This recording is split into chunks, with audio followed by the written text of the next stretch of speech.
Welcome to this Aztlander program, a Maya tropical year agricultural cult in Naj Tunich Cave, Guatemala, with Dr. Barbara Macleod. Enjoy!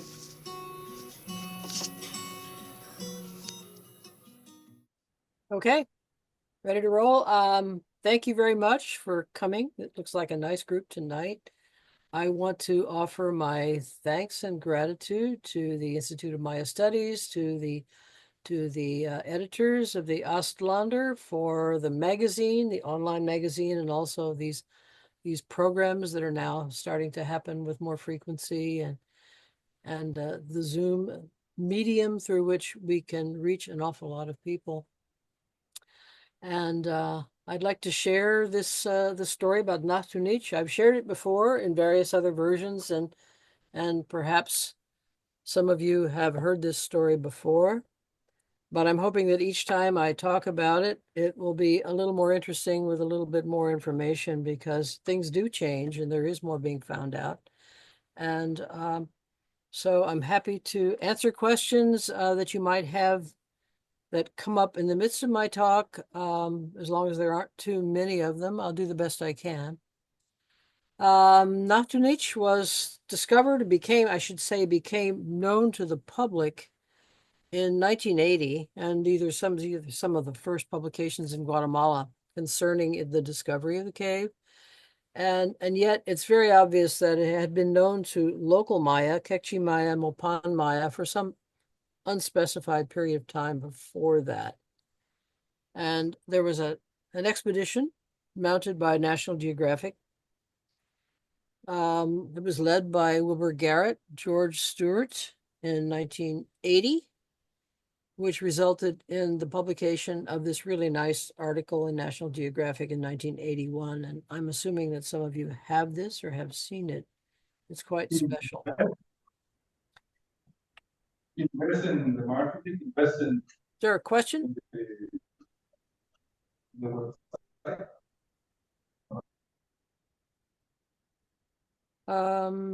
If someone has a question, I'll answer it. Otherwise, I'll carry on. No, I think that's someone that just unmuted by mistake, but everybody's muted now. All right. So Naj Tunich, for those of you who don't know, is located down here in the southeastern Payten. It's very, very close to the Belize border, just a few kilometers away from the Belize border. And it's right here. The nearest major Maya site is actually Uxbenca in southern Belize, a very important early classic Maya site with something like 60 monuments. We could talk about Uxbenca perhaps if Phil Winurka wanted to step in and tell us more. But my suspicion is that the earliest visitors to Naj Tunich, as represented by the ceramics, from the kind of the cusp between the late pre-classic and the early classic, may well have been people from Uxbenca.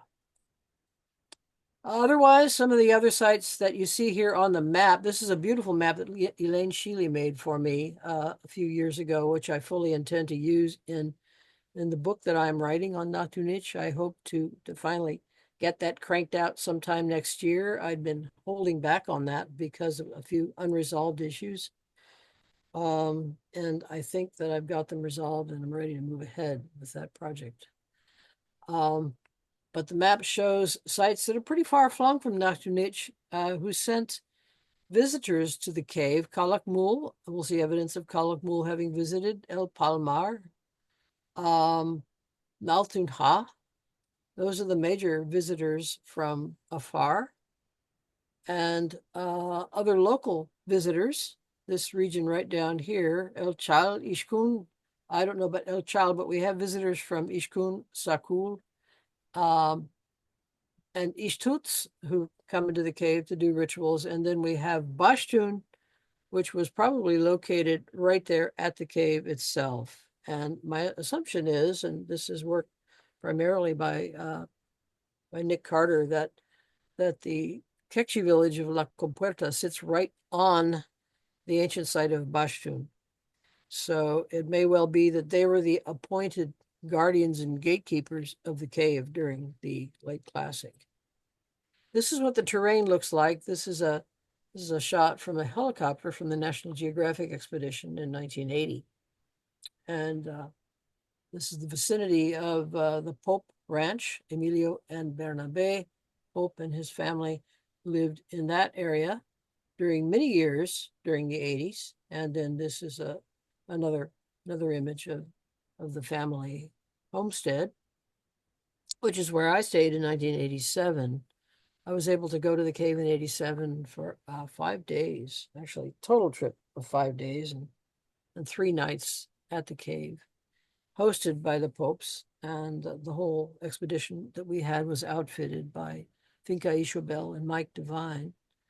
And so we had about 2.5 unobstructed days to explore the cave at that time. From the National Geographic expedition, this is the entrance, and this is the group of people that comprise the expedition. And then this is a photograph by George Vini, one of the speleologists who very soon after this started working with Andrea Stone to map and document all of the artifactual materials in the cave.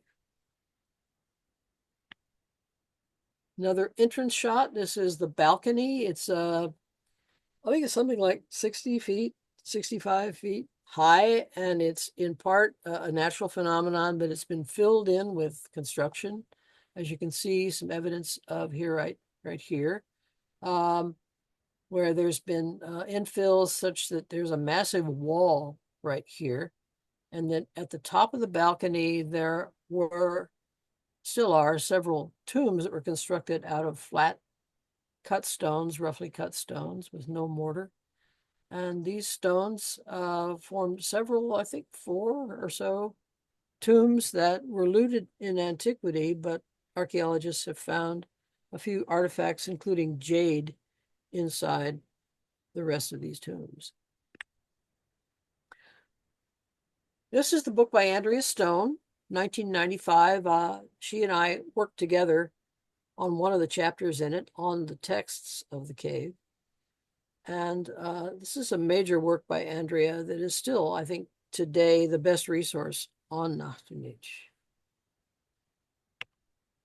So again, the location of the cave down here in the southeast Payten. And these are the sites that sent visitors to the cave. Calakmul here, El Palmar, Altun Ha here. Ultimately, we have someone from Huacutal, which is here near Motul de San Jose, but we don't know. We don't know if this was a contemporaneous visit, because by the time the text registers this visitor, it's likely that Huacutal no longer exists. And likewise, at that same time, someone is represented from Calakmul, but Calakmul has pretty much gone belly up by this time at the end of the 8th century. So the local visitors throughout the main part of the 8th century are from Caracol, Ishtuts, Sakul, and then Bashtun, which we think was located right there at the cave.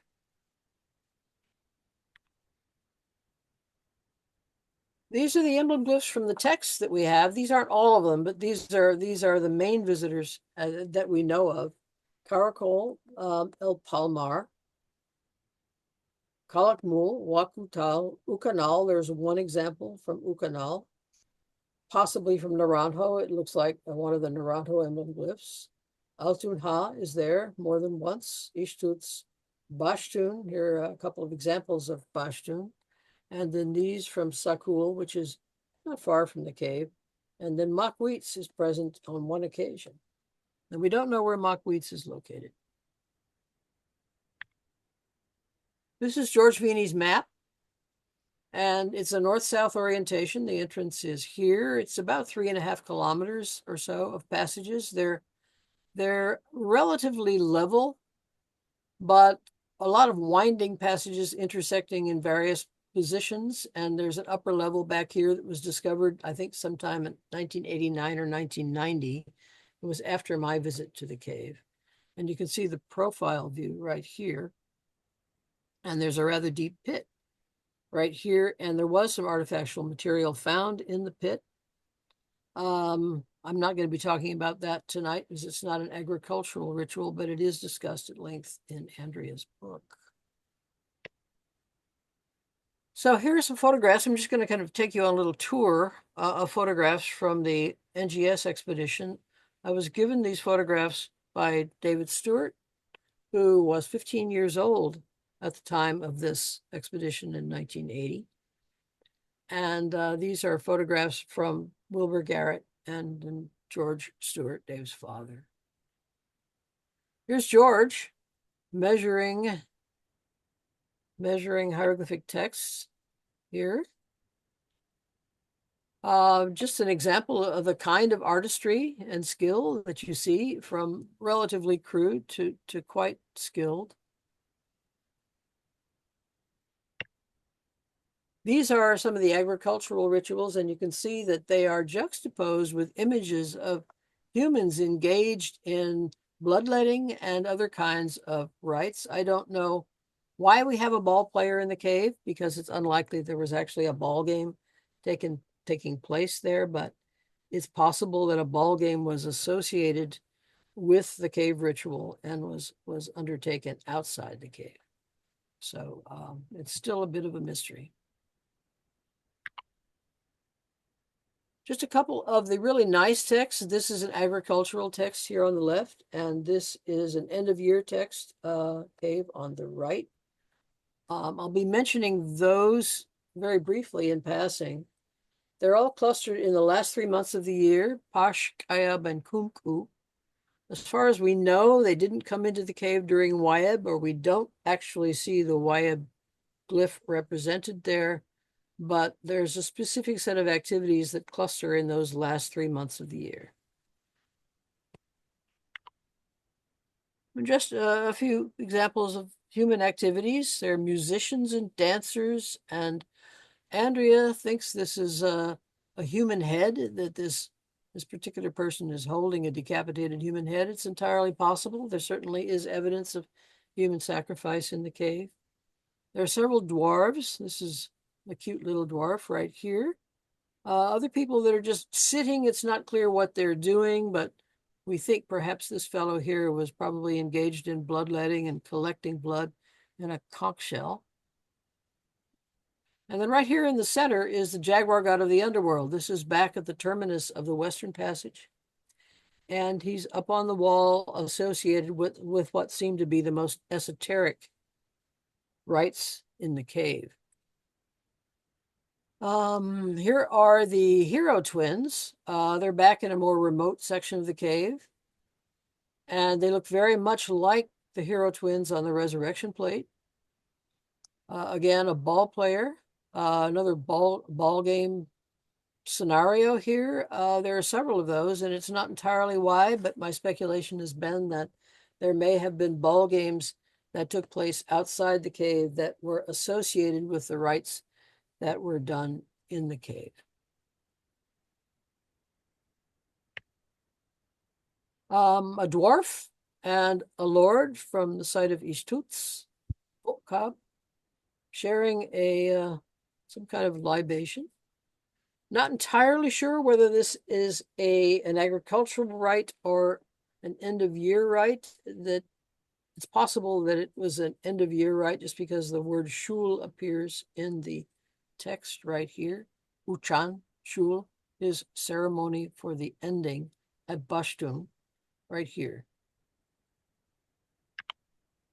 And then people engaged, I should say men engaged in genital bloodletting.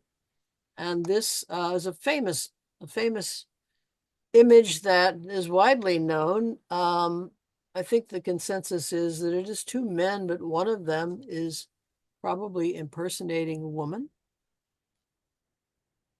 And I don't need to go into more details about it right now, but I think that it's possible to see two sets of male genitalia there, and it is probably a bloodletting rite. All right, this is again from the National Geographic expedition. This is some polychrome pottery that's associated with the major altar that is just inside the dark zone, inside the entrance. And there is a year-round pool there with a platform and some terraces that were built in antiquity. And the polychrome pottery that is known from the cave, and there isn't very much, is largely concentrated right in that area. In several locations, these little baby corn ears, charred corn ears, were found. This is work by Jim Brady. He sent me this photograph. These were not all found in the same location, but these are first fruit offerings associated with the agricultural season. And they are known from other caves. I've actually found some of these in another cave in Guatemala at a time when it had just barely been discovered and was only marginally looted. There were some early classic plates that held some of these small charred corn ears. All right, just a quick tour through some of the ceramics. These are all from Jim Brady's dissertation, and that is certainly freely available for anyone who wants to look at more detail about the artifactual assemblage from the cave. A lot of it is material from the sort of proto-classic, late pre-classic, early classic, but an equal amount of it is from the late classic. A little bit of polychrome. It's mammiform tetrapods here from the early classic. Shoe pots. Shoe pots are actually not very common outside of caves, but for the most part, they are found in caves. I've found several of them in Belize caves.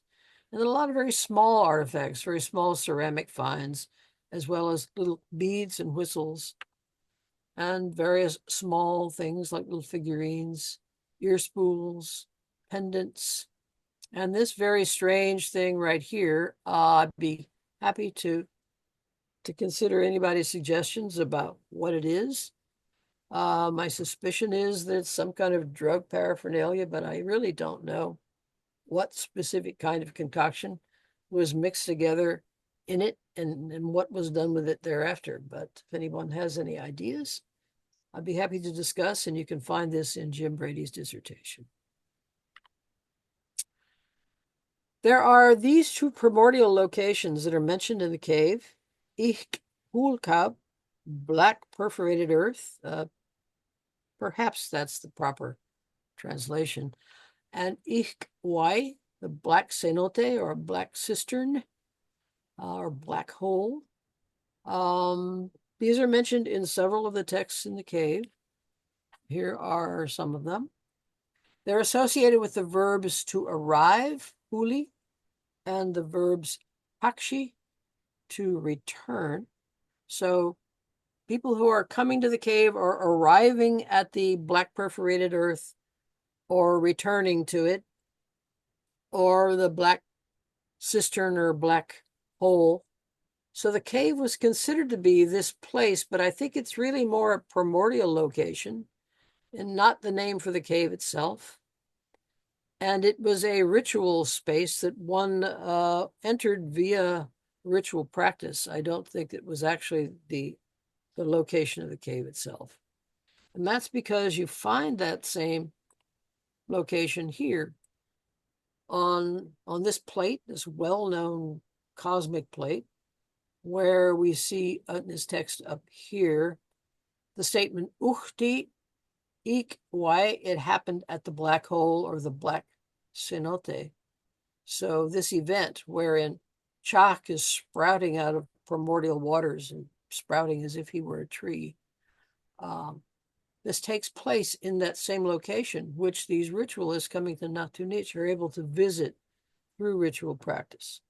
And another place that those particular toponyms appear is here on this very interesting vase. It's been studied by several epigraphers, a whole mythological setting. And so this is mythological time, mythological space, and not the name of an actual cave, and certainly not specifically Naj Tunich. So we've known for a long time that there was a clustering of the events in Naj Tunich. Andrea and I talked about that back in 1995. But now we have more specific information about what they were doing at these times. We've known for a long time that they clustered either around the winter solstice are during the agricultural season, but the agricultural season was clearly extended to include a period past the second harvest and going on into November, which is a bit surprising. But I think we can find some evidence from the Ch'orti Maya, as documented by Rafael Girard, that in fact the agricultural season does wind down and end with a series of harvest celebrations into November. So I think that may well be what we've got going on in Naj Tunich. So the end of year rites, there are 7 of those. I'm not going to say much about them other than to tell you that that is what they are. There are 2 period ending anchors for sure. The agricultural rites, there are 7 of those that we're confident of, and then there are 2 that fall on the date of the second solar zenith on August 13th. And those are a bit of a puzzle. And I'm happy to entertain thoughts about why specifically, because they aren't specifically named as agricultural rites. Here are the period ending anchors, or at least here are the dates of them. 913-000, Ada How It Will, associated with lords from Caracol. And then 915-10-003, Ahau 3 Mole, associated with visitors from El Palmar, as well as local people. The end of year rites, this is their timing, 692 through 745, and the visitors that we know are associated with them by their emblem glyphs, Caracol, El Palmar, and others. I mean, there are some people whose names we can read, but we don't know where they are from. There's one example of the emblem glyph of Ucanal. There's a place called Yokote. I don't know what that is or where it is. Altunha, we have several representations of Altunha, possibly Naranjo, and then again El Palmar. And you can see that they all fall in the months of Pash, Kayab, and Kunku, and not in any other times. And these are all during the 60 days prior to the new year. And it's interesting that when you go to Diego de Landa's account of the rites of the different months of the year, when you get to Pash, he lumps Pash, Kayab, and Kunku together and discusses the details of what takes place, but lumps them all together as if they are one extended ceremony. It's very interesting. And during that time, there are a lot of rites going on in the temple. There are a lot of people drunk in the streets. He makes a point of that. There are an awful lot of people coming in from smaller towns outside the main town, coming in and engaging in public rites and engaging in private rites in the temple. And then just before Wayeb, everybody goes home and settles in. So I think something like that was going on here in the cave as well. So here's just one quick example of a period ending. We've got a 3 Ahau 3 Mole period ending, 9:15:10, but it's embedded within an end of year rite. So that's what this particular text is about. And this is El Palmar right here. And here's another one, 3 Ahau 3 Mole. And here's the photograph of that same thing we just saw. And the verb is huli, arrive. And here's another example of that same verb, huli. He arrived at the black perforated earth. And in this case, it is this lord from Altunha, Muyal Chach. And now drawing 88, this is the earliest text in the cave. And it features a lord from Caracol right here. There's his name right there. Sayal Ak. And the date itself is implied by the count, the distance number which counts forward to the period ending, Uchtom, it will happen. So the date itself, it has to be reconstructed as 13, Manik seeding of Kayab, January 5th, 692. So again, this falls right in that period just before Wayeb. And it so happens that at this time, during the 8th century, Wayeb falls right in the region of the winter solstice. Of course, this is not going to be true across the board over centuries, but it does happen to be true at this time. And then finally, at the end of this text, we're told Ikohoihut, and then they descended into the narrow place. Calendar round types. These are important to understand when you think about the anomalous dates in the cave.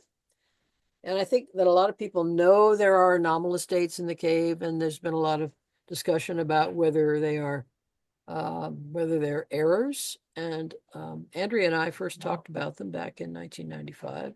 We didn't quite understand them at the time, but later on, some years later, I remember sending Andrea an email, kind of eureka, saying, Andrea, I figured it out.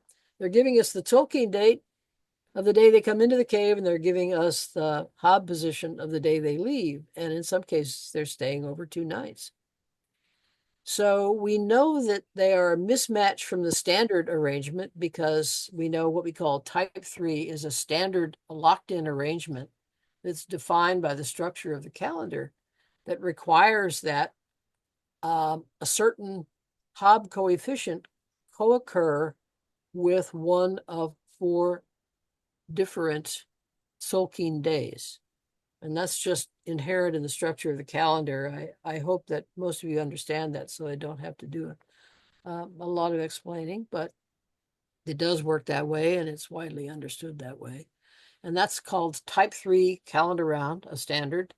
Type 2 is 1 day earlier. In other words, they're 1 day off, I should say, or the Tzolk'in is arrested. And then a type 1 is 2 days off. And these can be reconciled to type 3. At least Andrea and I chose to reconcile them in a certain manner. We would take the day that they come in and assume that that is the actual type 3 calendar round, even though they stayed another day or another 2 days. So here's a way to look at it. This is the date as given in the cave, 8 Kan 4 Muan. And the event begins on this calendar round, or on this long count date, on 8 Kan 2 Muan, and it ended on this long count date of 10 Kimi 4 Muan.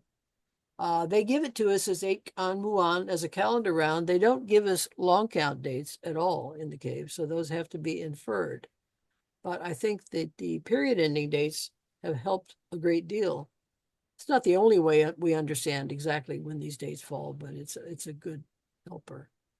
So I think that I'm hoping that there is general consensus about these non-standard dates working this way, because when you do understand them this way, then they make sense. These are all the dates in the cave right here. I think that most of them are pretty clear. There may be some that are not terribly in terribly good condition, but I think most of these are actually pretty clear, and this is how they work. That I'm using the red for an arrested Tzolk'in, so in this case, this 7 Chikchan 19 Pash is a non-standard date where they've frozen the Tzolk'in and marched on with the Hob and so on. So in any case where you see one of these, this is an arrested Tzolk'in date. The end of year rites have all got in white. You can see that there's 7 or 8 of those. I think there's 7 or 8 of those. And the agricultural dates or agrarian rites, these are all in green. And some of these are non-standard. Here's one that's a non-standard date. Here's another one that's a non-standard date, meaning they stayed over 1 night, maybe 2 nights. We'd have to look at the date itself to see. And then there are a couple of odd ones here. These are the ones which are 6, they're exactly 6 Hobs apart, and they fall on the second solar zenith. And they are not represented as agricultural rites, even though they fall in the agricultural season. And they're still a bit of a curiosity. So I'd like to try to discuss some of those. The agrarian cycle is represented by these dates, not counting those particular second solar zenith ones. The earliest one is drawing 29, and it's in 719. And then followed by drawing 23 in 737, but it falls on the 31st of October, which is actually the second solar nadir, which is a curiosity. I mean, these are important dates in the whole astronomical cosmogram, along which a lot of architectural alignments are known throughout Mesoamerica, and that's a whole other topic that I'm happy to discuss a little bit. I've looked a little bit at the work of Ivan Spreich, and he has found these kind of nadir alignments actually throughout Mesoamerica, and yet it is really only at the latitude of Copan and Izapa where the interval is 260 and 105. In other words, they seem to specify the length of the Tzolk'in. And so there's been a lot of discussion about this. It's been going on for a long time. I think Zelia Nuttall may have been the first person to point this out. But I think it's still somewhat controversial as whether, in fact, this is the origin of the Tzolk'in itself. But it certainly seems to be operating that way among the Ch'orti, or at least was during the mid-20th century. So generally, the growing season as we understand it, during which the corn is being planted, it is sprouting, it is maturing, it is being harvested, and that it would be in a normal growing season, there would be two harvests. There would be two plantings and two harvests with the canicula, or the little dry season, in the middle.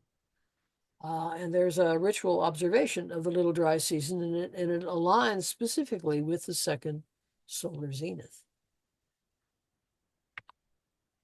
So the word is mon pan, and let me jump ahead for just a bit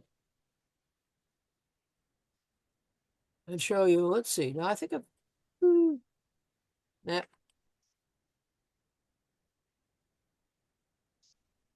I'm just going to go right here. We'll see examples of this in a few minutes. But the ritual itself is spelled mo no pa na, and there are a number of different examples of them, and the spelling is very consistent.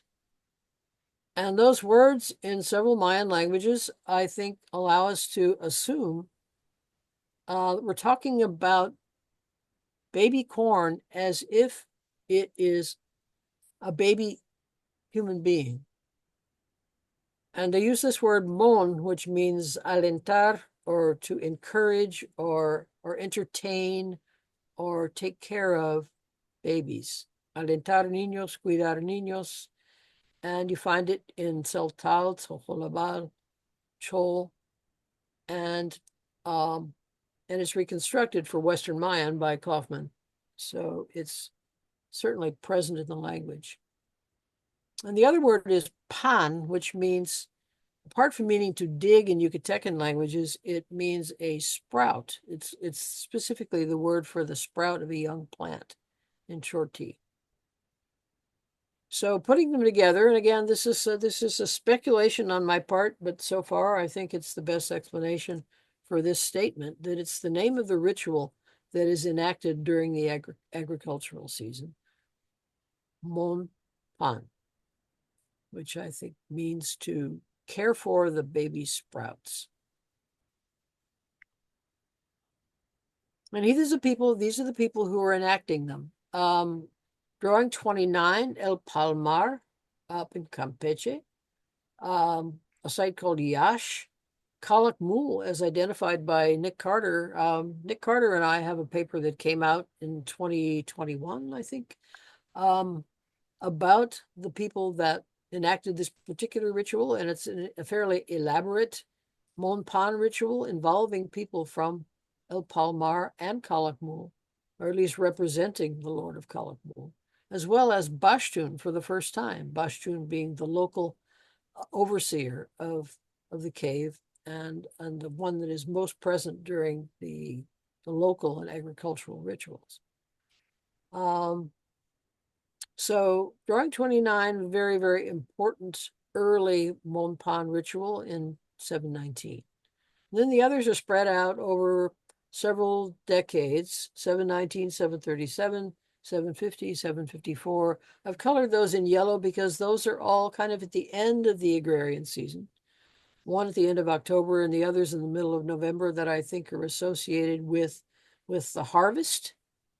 Perhaps a formal closure of the agrarian season, at which point all of the farmers go home and gather up their seed and then get ready to come to the main blowout harvest celebration in the middle of November, as is documented for the Ch'orti.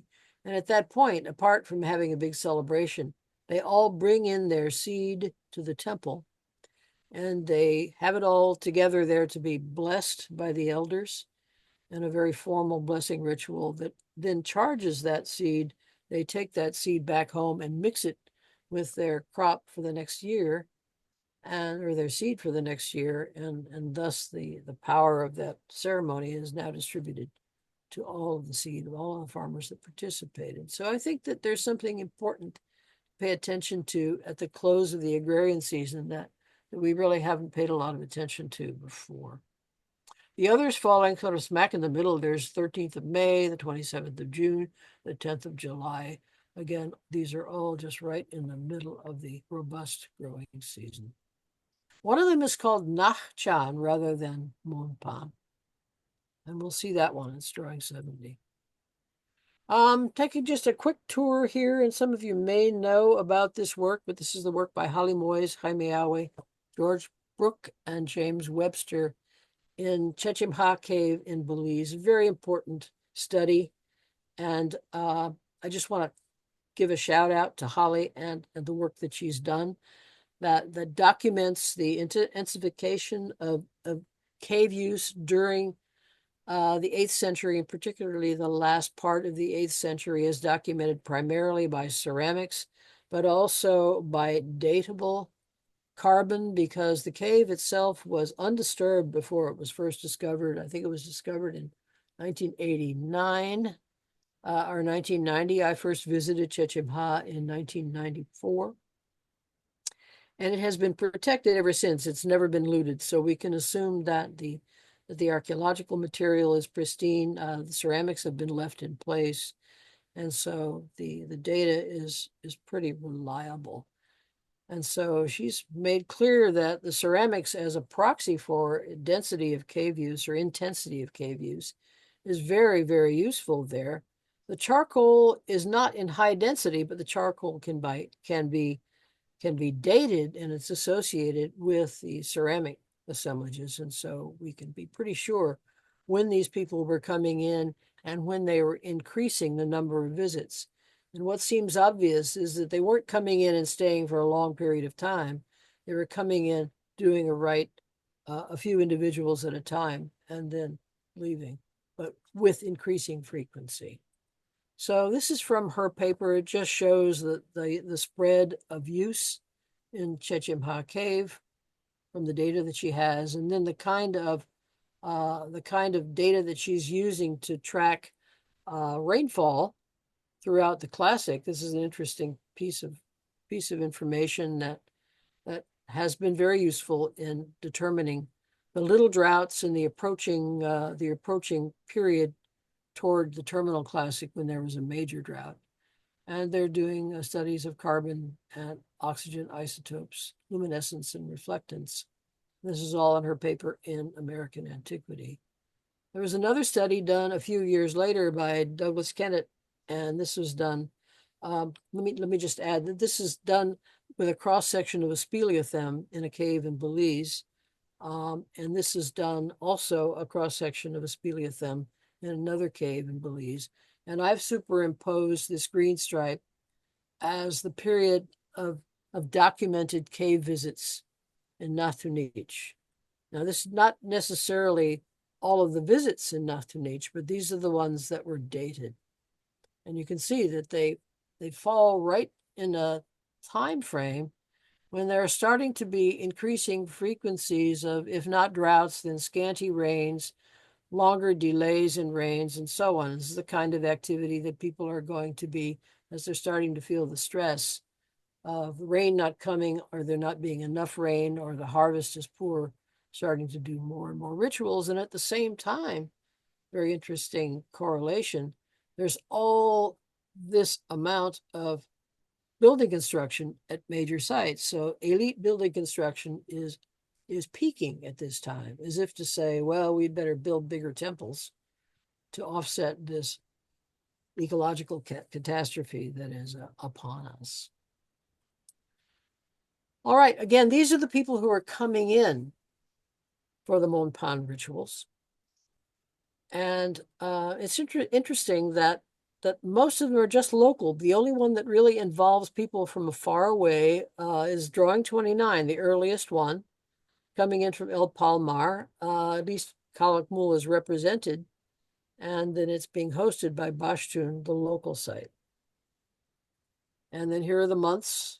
You can see that they all fall nicely within what we'd expect the growing season, and then they continue on into the end of October and into the middle of November, which I think we'll see when we look at the Ch'orti data, that it actually fits very, very clearly with the Ch'orti agrarian season and the closure of it.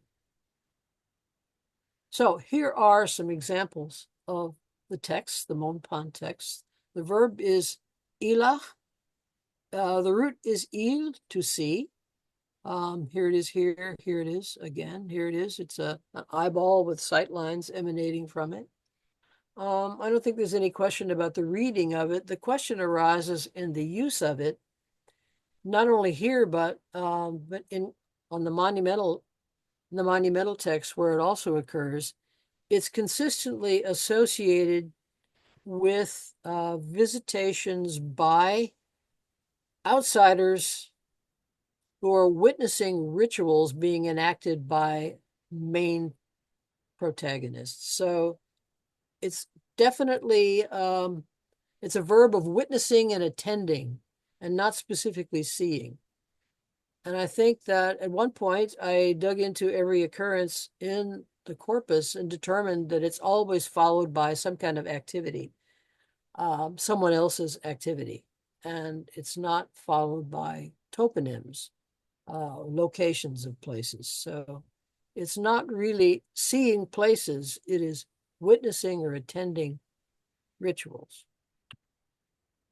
Just want to note that this is Andrea, of course, the wonderful Andrea,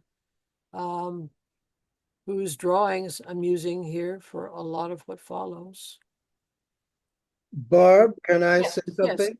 Sure, please jump in. One of the attendants who's ready to leave, Martha Mitcham, she knew Andrea back there, and maybe that is the cave helmet that she gave Andrea to use.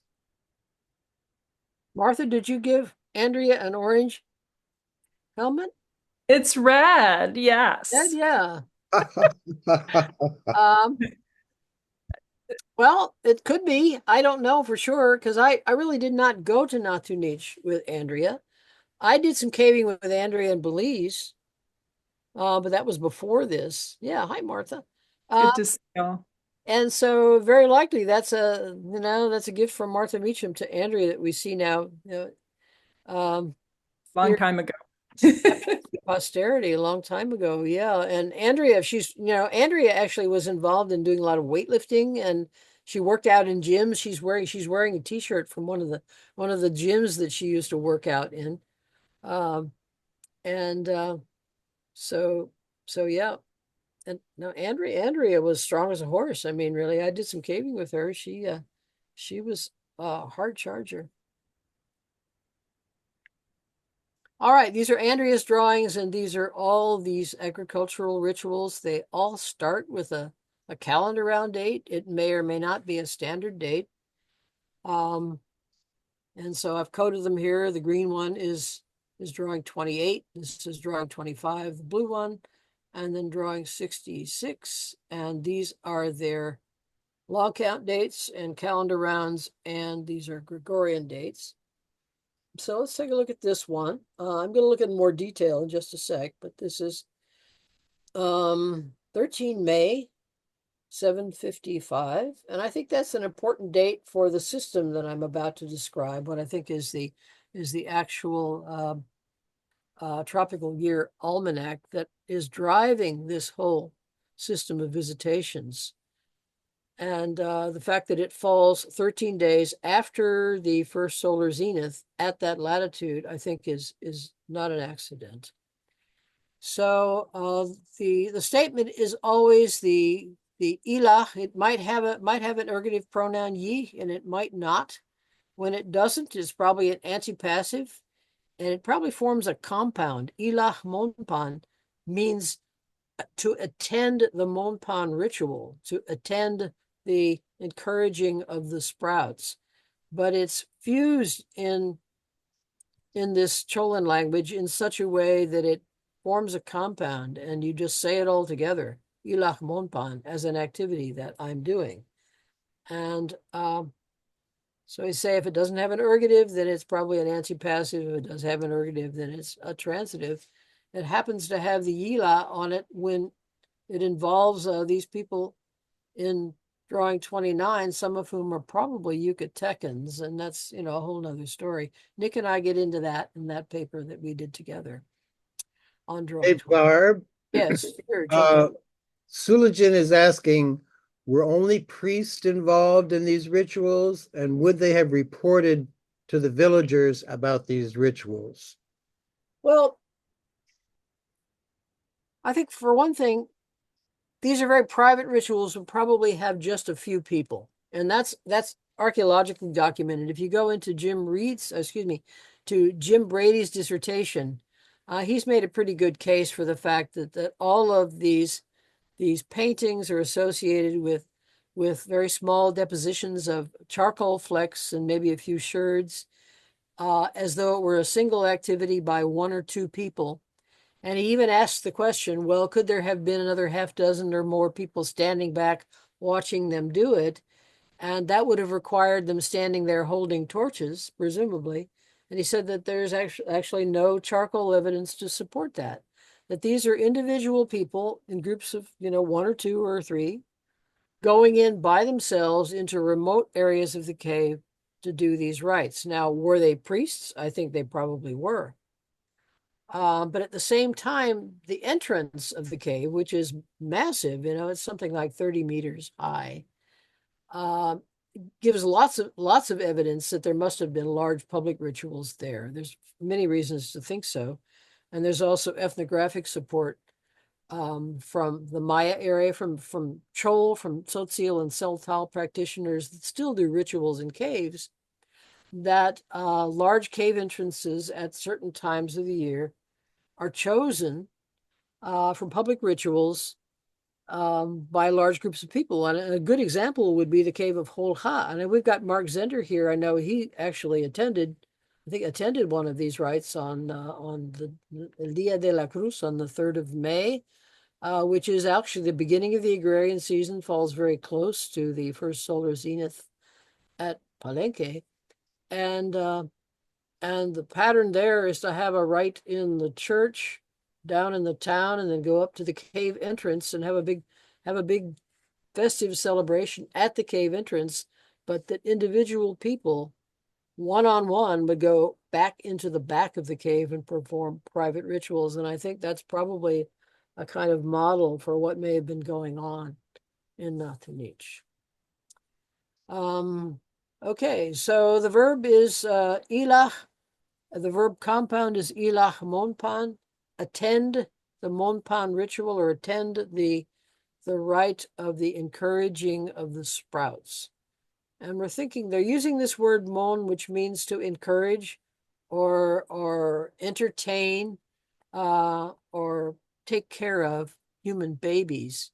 And we know across the board that the Maya looked at maize as being intimately entangled with the human body, with the human soul. So we're talking about treating little baby corn plants as if they are human babies and using the same terminology. So here's, this is that first text, drawing 28. So I've spelled it out here. I've got the transcription here. Gilach Monpan, Mamanchan Ach. That is the name of the practitioner. He's a Pashtun Ahau from the local site of Pashtun. And he carries this title of 28 Bakab, 28 people, persons of the earth. and Baka meaning head of the earth. And the sky turtle is a lineage, a Pashtun lineage. It's not the only place that has that particular lineage title, but that was the main lineage title of Pashtun. Okay, and then there's a Yita, meaning he accompanied him. And it gives the name of someone else, also from Pashtun. And the structure of a lot of these texts does involve Yita, so giving the name of other people, the secondary participants who come along with the main ritualist, who is often this same guy. Maman Chan Ak is featured in several of the Pashtun texts. And here's another one. This is drawing 25, very similar. Same. There's a date in blue. There's the verb. In this case, there's no ergative on it. So he attended, but I still translated in English as if it did have the pronoun on it, because it's really hard to translate into English an antipassive without putting a pronoun on it.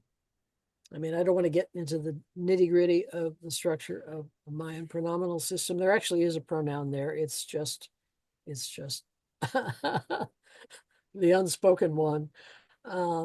So he attended the encouraging of the sprouts. It's the same statement, the same person from Pashtun as well. And another accompanying statement, he accompanied him. And this fellow here, we can only partly read his name. Someone else, we don't know much about him, but he is, in fact, from Sakul. Kulup is the original name of Sakul, and he's a 9 Pete Ahau and 9 Palanquin lord. So these are high status people. And the question about whether these are priests, I think that these are royalty. These are people from royal courts. Some of them are kings. In fact, we find in some of these texts that they actually have the Kuhul Ahau on their emblem glyphs. So I think the reason that these texts are being painted in the first place is because these are high status people who are coming in and doing these rites. But there probably were lots of other visits, also carefully timed, but perhaps by lower status people, or maybe only by lower status or local people, and they didn't feel the need to document them. And here's the yet another one. This is another agrarian ritual that takes place kind of at the end of the season, in the middle of November, the 13th of November. And here they're naming the monpan, or the nurturing or encouragement of the sprouts. They're qualifying it with the black pierced earth sign, as if to say that this is the encouraging the sprouts, which takes place in the black pierced earth. And I think it's a real curiosity, because it's the only place where the black pierced earth or the black hole signs turn up in an agricultural context. And I honestly think that it's because this particular event takes place right at the end of the agrarian season. This is the formal very end of the agrarian season, when they're doing a ritual harvest celebration, as well as a closure of the agrarian season. And if you look at the data from Rafael Girard, whatever you think about Rafael Girard on some of the things that he's written about, I think he's very reliable in his description of the Ch'orti agrarian season, how they parse it, what they actually do during that time. This is all documented during the 1940s into the 1950s. And some of it was still continuing on into the 1980s and 1990s. I have no idea whether it continues in any form right now. I've talked to Kerry Hull about it, and he thinks that a lot of it's probably pretty much on the way out. Now here's drawing 29, and this is I've taken these drawings here from the paper by Nick Carter and myself. These are Nick Carter's drawings. But you see these people that are coming in from really far away, and this is El Palmar, way up there in Campeche, not far from Calakmul. And this sign right here, Nick has identified as the Calakmul emblem glyph. I think there's no question about it, that this is Kuhul Kan Ahau. So, in fact, we have a Holy Lord of Calakmul being represented here. Either he himself is here or he's got a representative that stands in for him. And above that, though, this is all the local person from Pashtun. So again, you know, this is the standard phrasing of Yilach Monpan. And then these people coming in from El Palmar, but also people from a local site called Yash. This is all Nick's work primarily, and I'd be happy to have Nick step in. But this local site, Yash, we don't know where it is, but this is obviously a dominant presence in this text. And we think this is probably in some way a kind of formal declaration or decree of Pashtun as being an official kind of guardianship for the cave. And there are ritual, both political and ritual and economic reasons for this whole affair, which I haven't got time to get into, but we do discuss that in the paper. So it's basically decreeing Pashtun as the formal guardian of Naj Tunich, or so we think.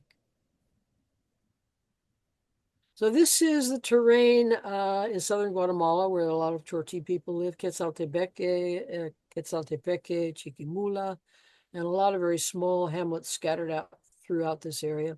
And Carrie Hull spent a number of seasons living among the Ch'orti, learned the language, did a detailed study of the language, has produced a wonderful dictionary of Ch'orti, but he's collected an awful lot of really good ethnographic data as well, including data from ritual practitioners, old ritual practitioners, data that otherwise is not well known, and as far as I know, not shared by other ethnographers. So he sent me this photograph, and we've discussed on several occasions what Girard has to say. And these are Girard's books. The original, Los Mayas Eternos, 1961 or so, I believe. People of the Chan is a somewhat abridged version in English, published in 1995. And the People of the Chan, as far as I know, is still available. I've had my copy now for, I'm going to say, 20 years or so, but I've looked more recently, and I think it is still available on Amazon. And I strongly recommend it. There's a lot of really good, juicy stuff in there. And especially concerning the details of these rites, which now are probably largely lost. So this particular spread is, you know, it's a table that explains the entire ritual cycle throughout the year. It comes from Los Mayas Eternos, the early version of the book. And I've highlighted the ones that concern the agricultural season. But there's a whole lot of very interesting stuff here. You can go all the way back to the 8th of February, which is up here. That is the first solar nadir. So when we look at these dates specifically, we see that because the Ch'orti are located at the idealized or the ideal latitude, where in the interval between zenith passages and nadir passages delineates the 260-day interval, which we think was the origin of the Tzolk'in. I mean, otherwise, the only other possible explanation for it is the human gestation period, and I think perhaps both might be true. But nonetheless, astronomically, this is the one latitude where this actually works. But if you look at the work of Ivan Spreich, you see that this interval itself is idealized and it's applied all over Mesoamerica in areas where at different latitudes, this particular zenith passage interval just wouldn't work. It doesn't work at all. The interval becomes closer and closer and closer together, such that it doesn't relate to the 260-day interval at all. So they start the formal celebration of the rainy season. They call it winter, invierno, but that for them is the rainy season. It starts at the end of April. I think the formal kickoff is the 25th of April. But they know that the zenith passage happens right at the end of April, around the end of April, 1st of May. And they have a major celebration in the temple. They prepare a lot of food. They have a big feast in the temple. They have a selected number of people, mostly men, who march to the sacred spring where the river originates, and they go up there at midnight, and they sacrifice turkeys, and they offer a feast to the god who has now just become installed in the sacred spring. He's the same god who presides over the dry season as a celestial god, and they call him El Dios Siete, the god of seven. Girard, unfortunately, does not offer us a Ch'orti name for him, and Carrie Hill has told me that they just call him Katata, our father. So it seems like his original name has been lost.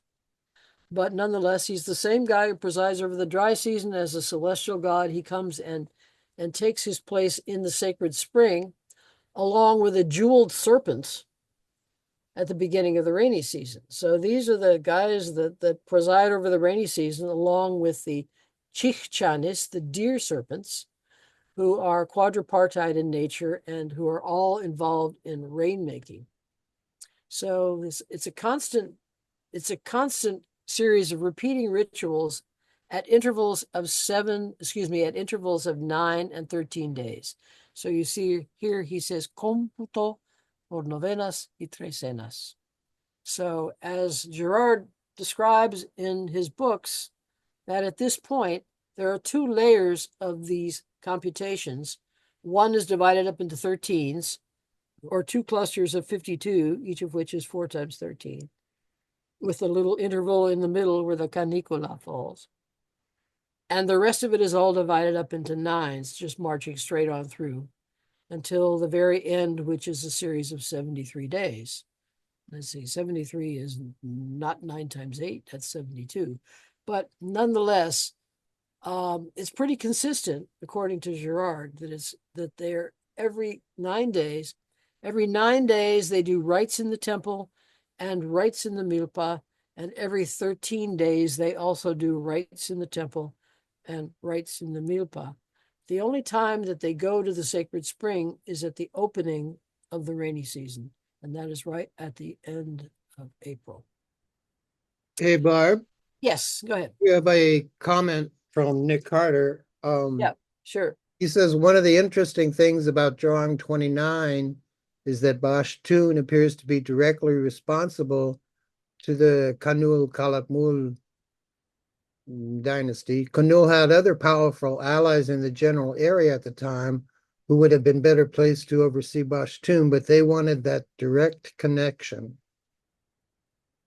Yes, I think that's really important. And that is definitely a point that Nick makes in that paper. And I think it's a wonderful recognition that that Pashtun is now directly responsible.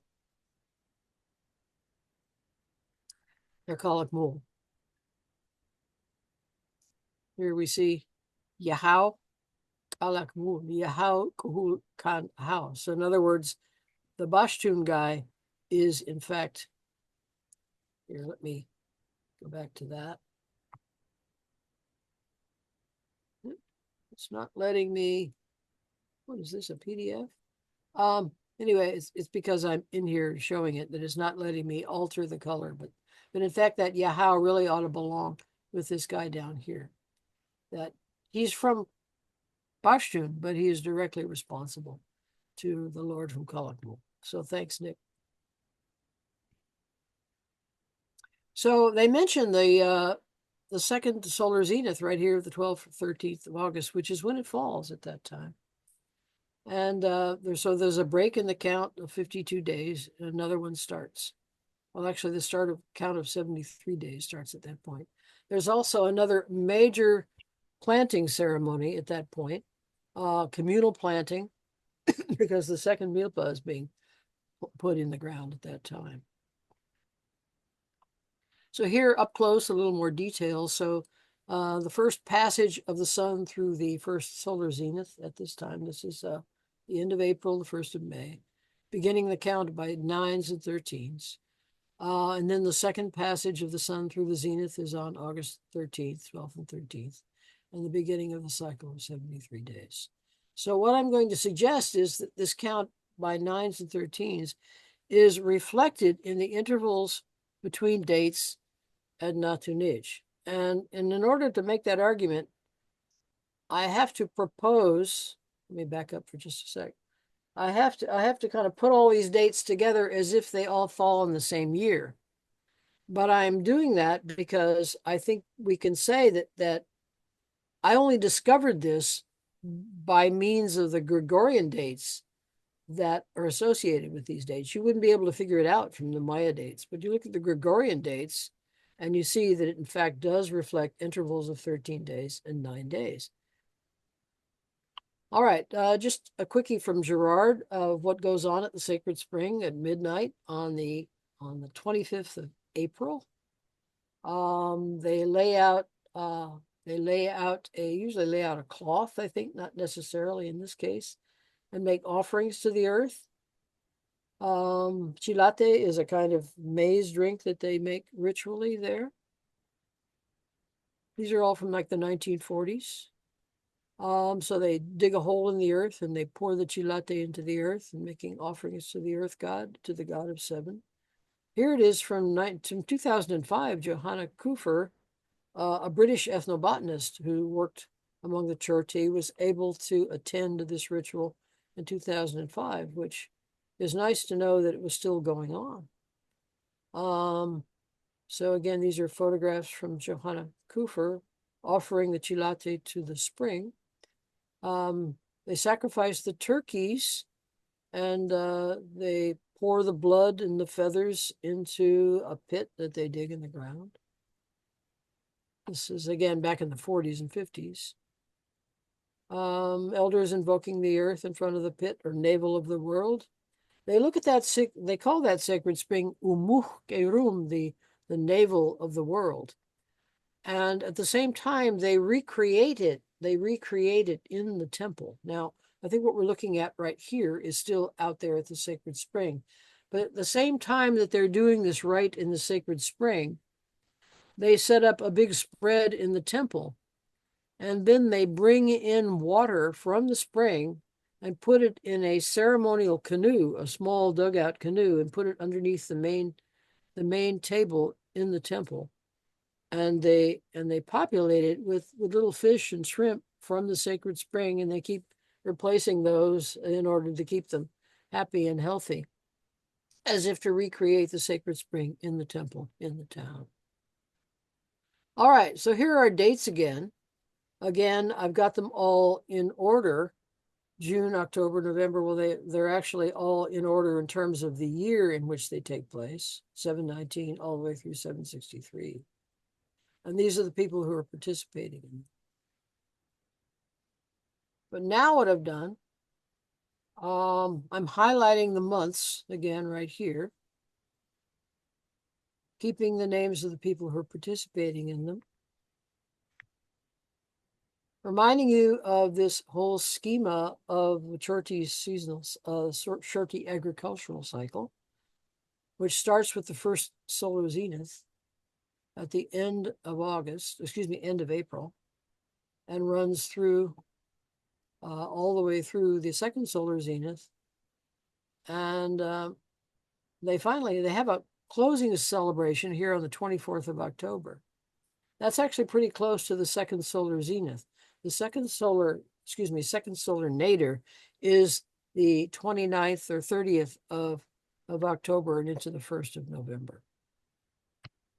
So here are the dates in the cave, and now I've set them all up as if they all fall in the same year. I'm providing just the Gregorian dates. I'm just looking at the Gregorian dates, and here they all are in order. But I've arranged them as if they all fall in the same year, and these are the intervals between them. I'm suggesting that the kickoff might have been a public ceremony in the entrance at the first solar zenith, because for the Ch'orti Quetzaltepeque, that was a major public ceremony. There's a major ceremony at the temple. I think that the whole town is invited, that a select number of men, several dozen of them, march to the sacred spring, but at the same time, it is a public ceremony on the first solar zenith. So I'm speculating that something like that was going on in Naj Tunich, and it wasn't actually documented in the interior of the cave. Either that, or it's been lost, or it may be that maybe I'm wrong. I don't know, but I would like to at least lay this out as a suggestion that this is a way to explain the pattern of dates, that these were not random visits, but they had to be planned, certainly with people coming from long distances away. The interval between the first the first solar zenith, and the first documented text is 13 days. The interval between that date, drawing 28 of May 13th, and drawing 29 is 3 times 9. So remember that there's a whole layer in the whole Ch'orti system where the whole interval is divided up in units of 9 days. And it's also divided up in units of 13 days at a different level. So 3 times 9 is 27. And then the next text, drawing 24, June 27th, that is 2 times 9, or 18 days. The next one is a unit of 13 days between drawing 24 and drawing 25. And then the next one is another interval of 13 days, and that takes us to July 25th, which for the Ch'orti was a major celebration. We don't have that documented in the cave. And when we get to the next date in the cave, we have to jump ahead to 796, which may be stretching it a bit, but nonetheless, there are 2 dates in the cave that fall on August 13th or 14th of 796. That's drawing 19 and drawing 82. So after that, things are not quite as clear in terms of the Ch'orti system until we get to the closing date. Here we have drawing 23, which falls on the second solar nadir of November 1st. And then it's 13 days, pretty close to anyway, 13 days, 14 days, to the event of drawing 70, November 14th to the 16th, and then drawing 66, November 13th, 755. So that, in fact, 13 days right there to drawing 66. So I think I can speculate that we have the same pattern in visits to the cave, reflecting the system that we see amongst the Ch'orti in the middle of the 20th century. So here we see the second nadir and harvest dates. These are those very late dates right here. Drawing 23, that's this one right here that actually has a ball player associated with it. It's a monpan ritual, and you think, well, all right, this is the close of the agricultural season.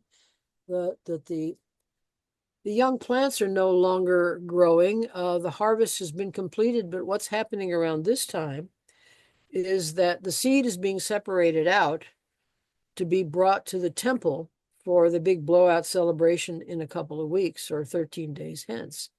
And I think that in terms of the agricultural or perhaps metaphysical side of the agricultural cycle, that conserving the seed that's going to be brought to the temple is also, in part, a kind of nurturing or caretaking of the young plants. You're setting aside the seed that's going to be blessed in the temple.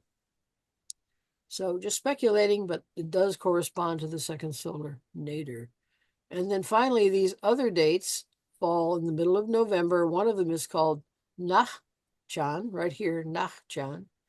And that, I think, corresponds pretty closely to the Ch'orti term Noh-chan, which means big ceremony. So that may well have been the name in classic times for the harvest festival.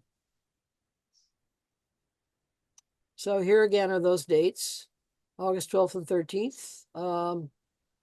790. I mean, we're jumping pretty far ahead with no other texts in between. And then drawing 82, which if you've read the article that I've just published in the Aztlander, is a war event. And you have to ask, well, what's going on that they're enacting a war event on the second solar zenith? And I do have some ideas about that, but I'd be happy to discuss that. Here's drawing 19, the text of drawing 19 right here. It's Pakshich, Ichwai, returns to the black hole.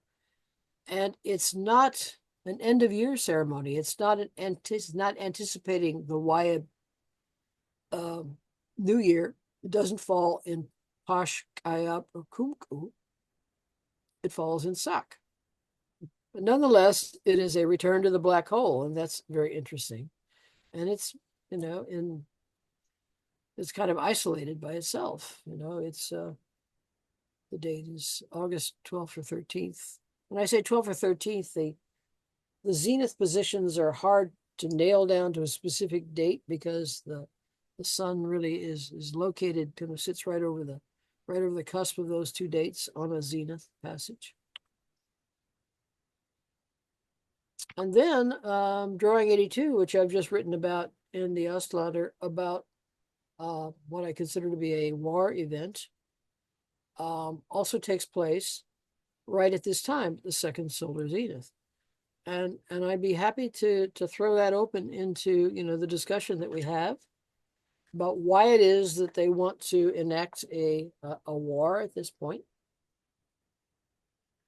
I have an idea about it.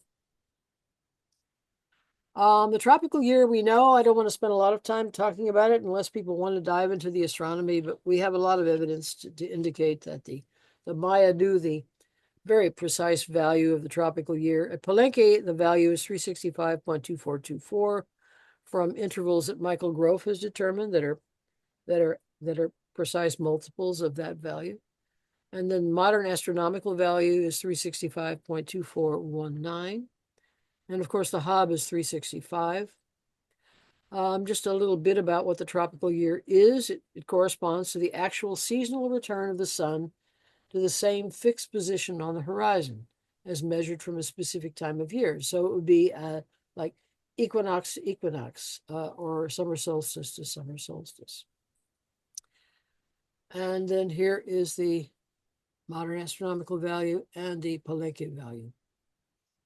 So I believe the Hob was not an astronomical interval, because they knew precisely what the length of the year was.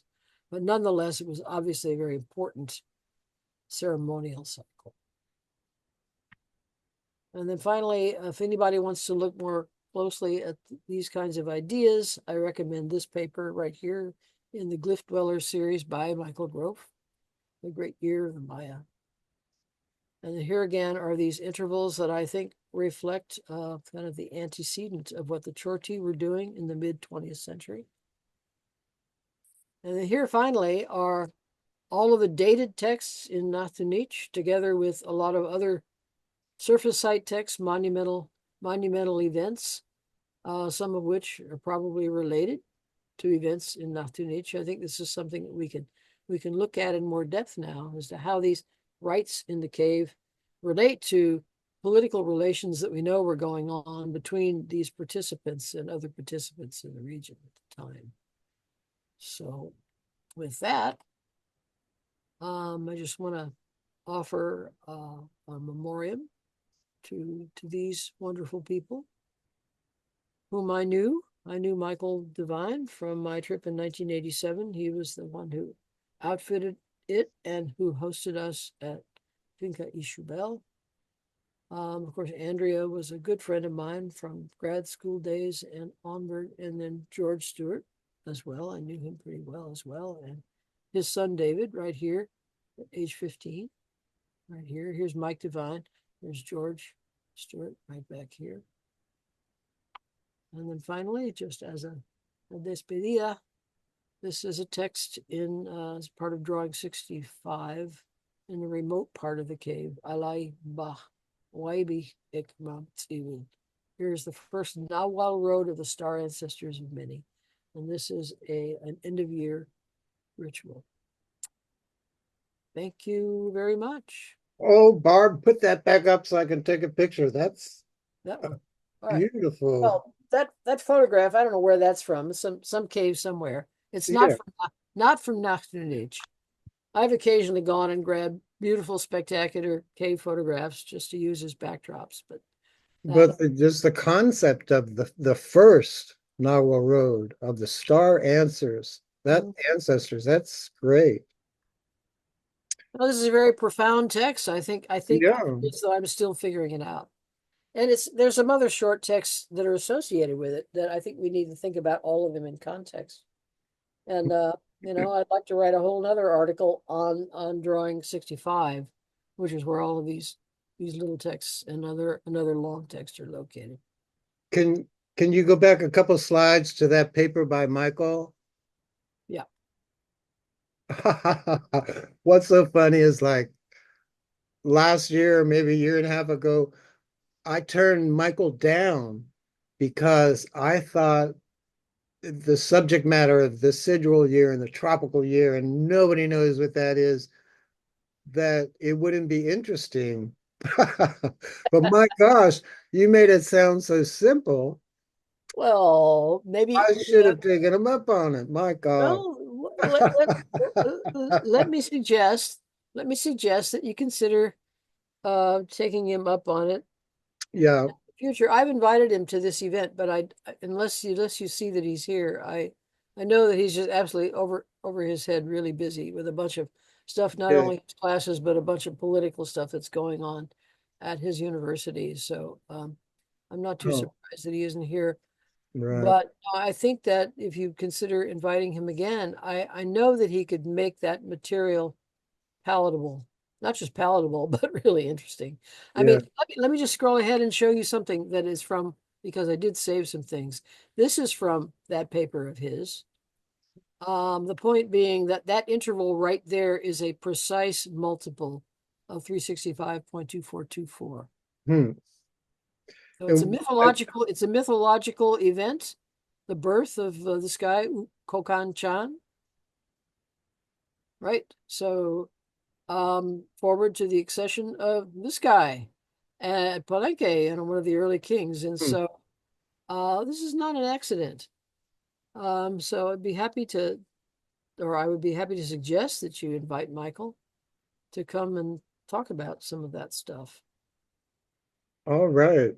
And why would there have been a difference between the Copan and Palenque of just a couple milliseconds or whatever? I'm sorry, say again? With the calibration of the tropical year, why was it different between Copan and Palenque? Oh, you mean 2424 but versus 2422? Right. I mean, it's nothing, but it has to do with the intervals that prove they knew about it. I think that if you have to, and we have to trust that the body of data that would have proven that not only they knew about it, but they're all talking to each other, would have been in codices, would have been in astronomical and historical codices, all of which are lost. But all we have left over to work with is what they happen to encode in stone.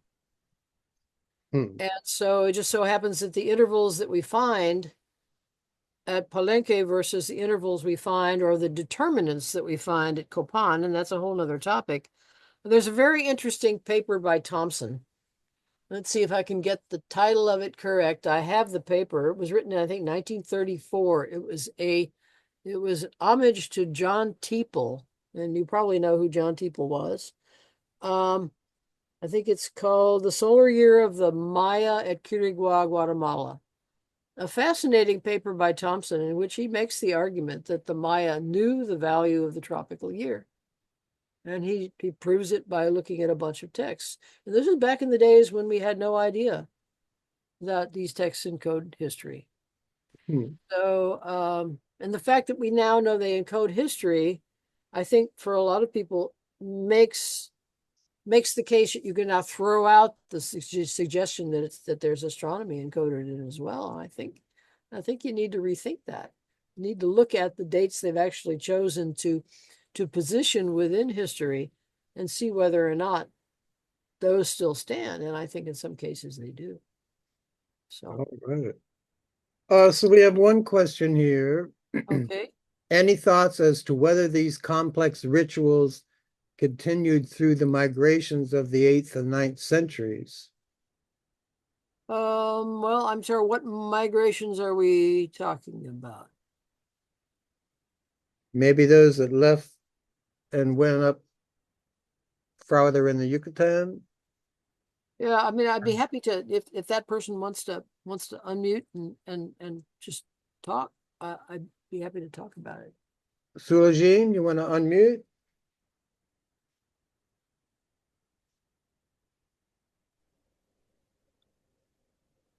As major centers in that period of time sort of came apart and the populations left and went north, south, wherever, what happened to these rituals, which were so important?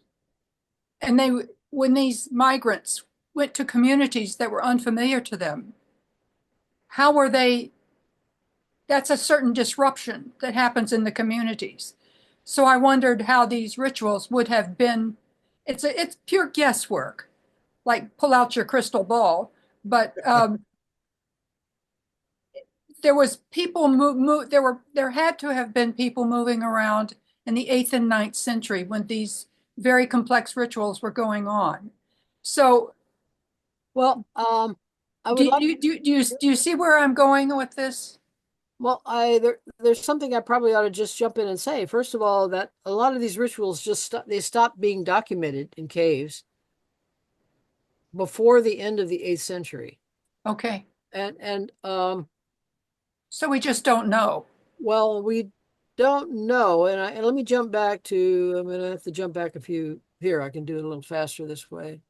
Jump back to Holly Moy's paper, which I strongly recommend. I'd be happy to send this to anyone who doesn't subscribe, because she makes the case that because the droughts continued in spite of these rituals, and the rituals intensified in frequency, and she can document that, and I think I can document that as well, that the practitioners finally just gave up.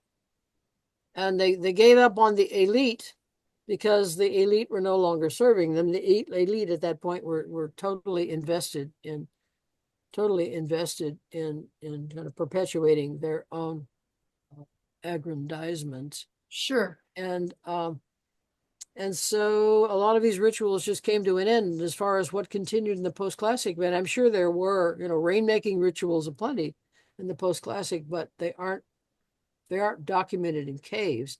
Okay. Well, let me just say, with the exception of Balancanche near Chichen Itza, and I've studied that, but it's a very different. There's a kind of disconnection between what we see in Naj Tunich and what we see there. Yes, I would expect so. But it's very intense there, definitely very intense there. But whether those are the same people that used to be here, I don't know. I mean, the big question is, where did all these people go? Well, a lot of these sites folded up, and a lot of these centers were depopulated, and people just moved out into the hinterlands and passed away without leaving a trace.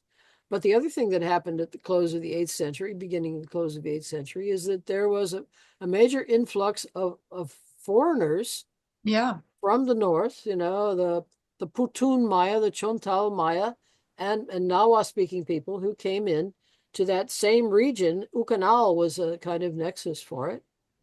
And it spread. I mean, Ucanal was not necessarily the first, but Ucanal was the first major nexus for it. And it spread to all kinds of sites in the central region. And it took over, and it actually continued. I mean, these population centers, some of them anyway, continued right on through into the close of the 9th century. And so, I mean, that's a whole nother phenomenon, but we don't see the evidence of that in caves. Thank you. I'm always interested in what happens when these kinds of people movements occur, the dislocations. Yeah, well, I don't think we don't have much evidence from Naj Tunich about what happened. I mean, that evidence is coming from current archaeological work, and there's a lot of really interesting work being done. And we're not seeing it here. But the one thing we do see here, which I did report in my article in the Aztlander, was this attack, kind of a concerted attack by Caracol and Yasha against Ukanal. And I'm sure that was not isolated from this thing that happened next. Yeah. I'm sure it was not. And the fact that it was documented in this cave on the second solar zenith, to me, is really interesting. As it sort of causes me to speculate, when you look at the Ch'orti data, that the Ch'orti say that at the close of the first harvest, there's a kind of brief resting period, and then the whole community gets to work with a major community planting, which means that if you think about during the classic period, who are the people who were soldiers? Who are the people who were warriors? Were they full-time soldiers and warriors? I tend to think not. I tend to think they were probably part-time farmers and part-time soldiers, and that they were called to muster when they were needed.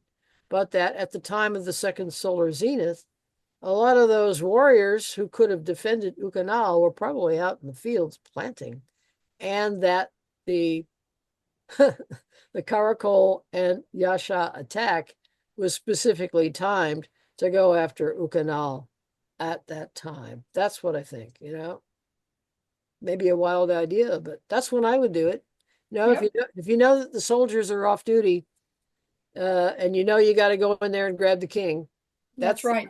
That's the time to do it. Yep. Thank you. You're welcome. Yeah. Barb, can you mention a little bit more about the idea of the war connection? Was this war, drought related, for instance? You're asking about the war that's documented in drawing 82? The war is about, you were talking about the second solar zenith.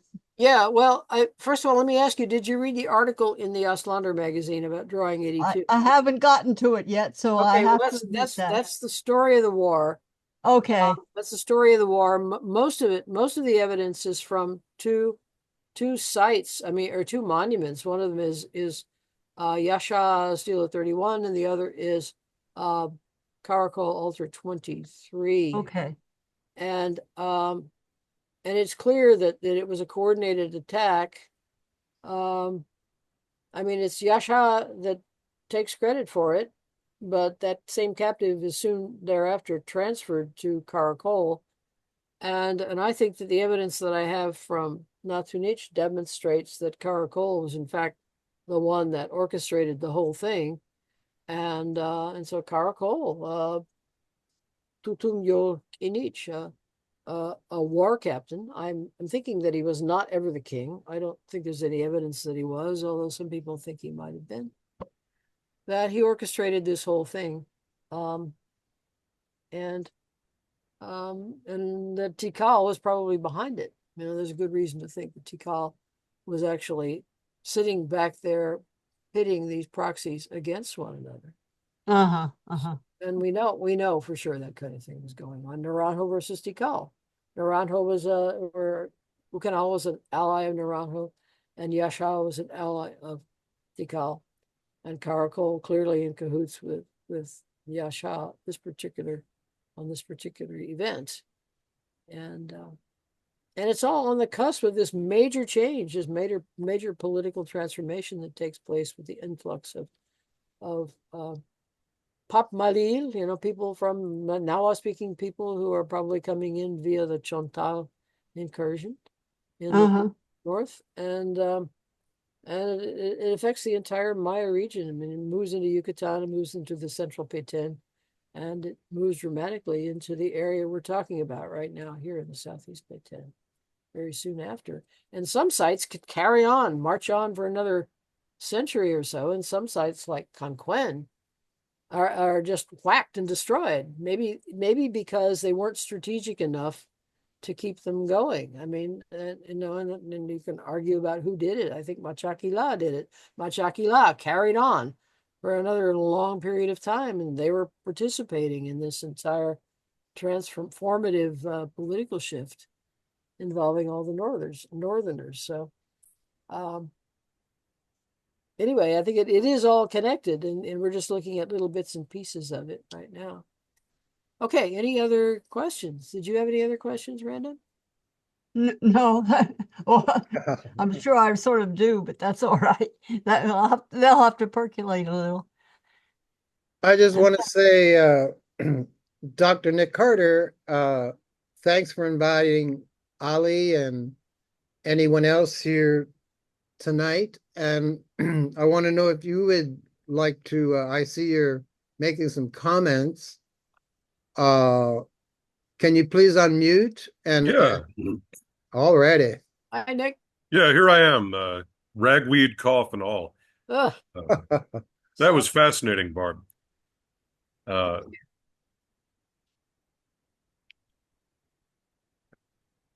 you know, I've been thinking about the kind of Machiavellian political side of all of this stuff. And I really haven't delved into the ritual cycles involved here, but you make a very persuasive case for that.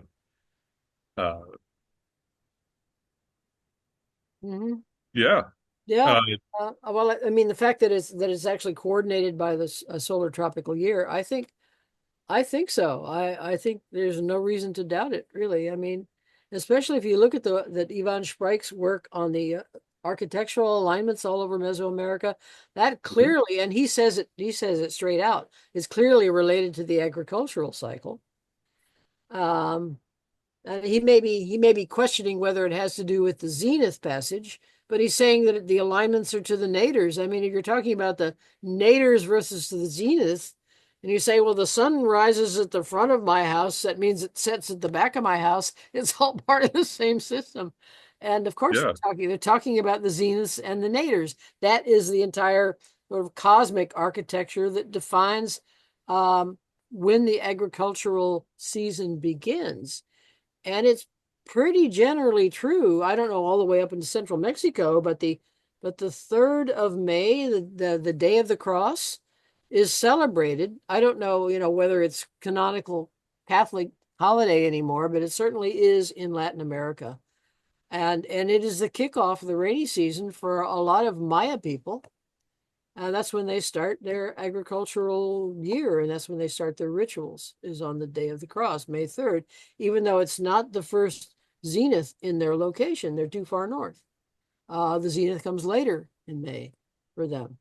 So it's a kind of idealized system that seems to have been widespread throughout, I mean, I don't know how far back it goes, how far back are the earliest alignments in Mesoamerica, in Oaxaca or central Mexico. Some of those are pretty damned early, and they all seem to be at least in sync with this idealized system based upon the 260-105 interval, zenith interval at 14 degrees 8 minutes north latitude, where Copan and Izapa are located. Right. Yeah. I mean, and of course that's important in late formative building plans in Monte Alban and sites a little bit east of that. And they incorporated into the location of the Zapotec neighborhood at Teotihuacan. Oh yeah, Teotihuacan's totally entangled with this. So like, whoa, it's kind of mind-boggling to me that it could somehow be anchored so far south and that yet be so widespread so early. And it says, well, there's something here we don't understand, but we need to pay attention to it. It's amazing.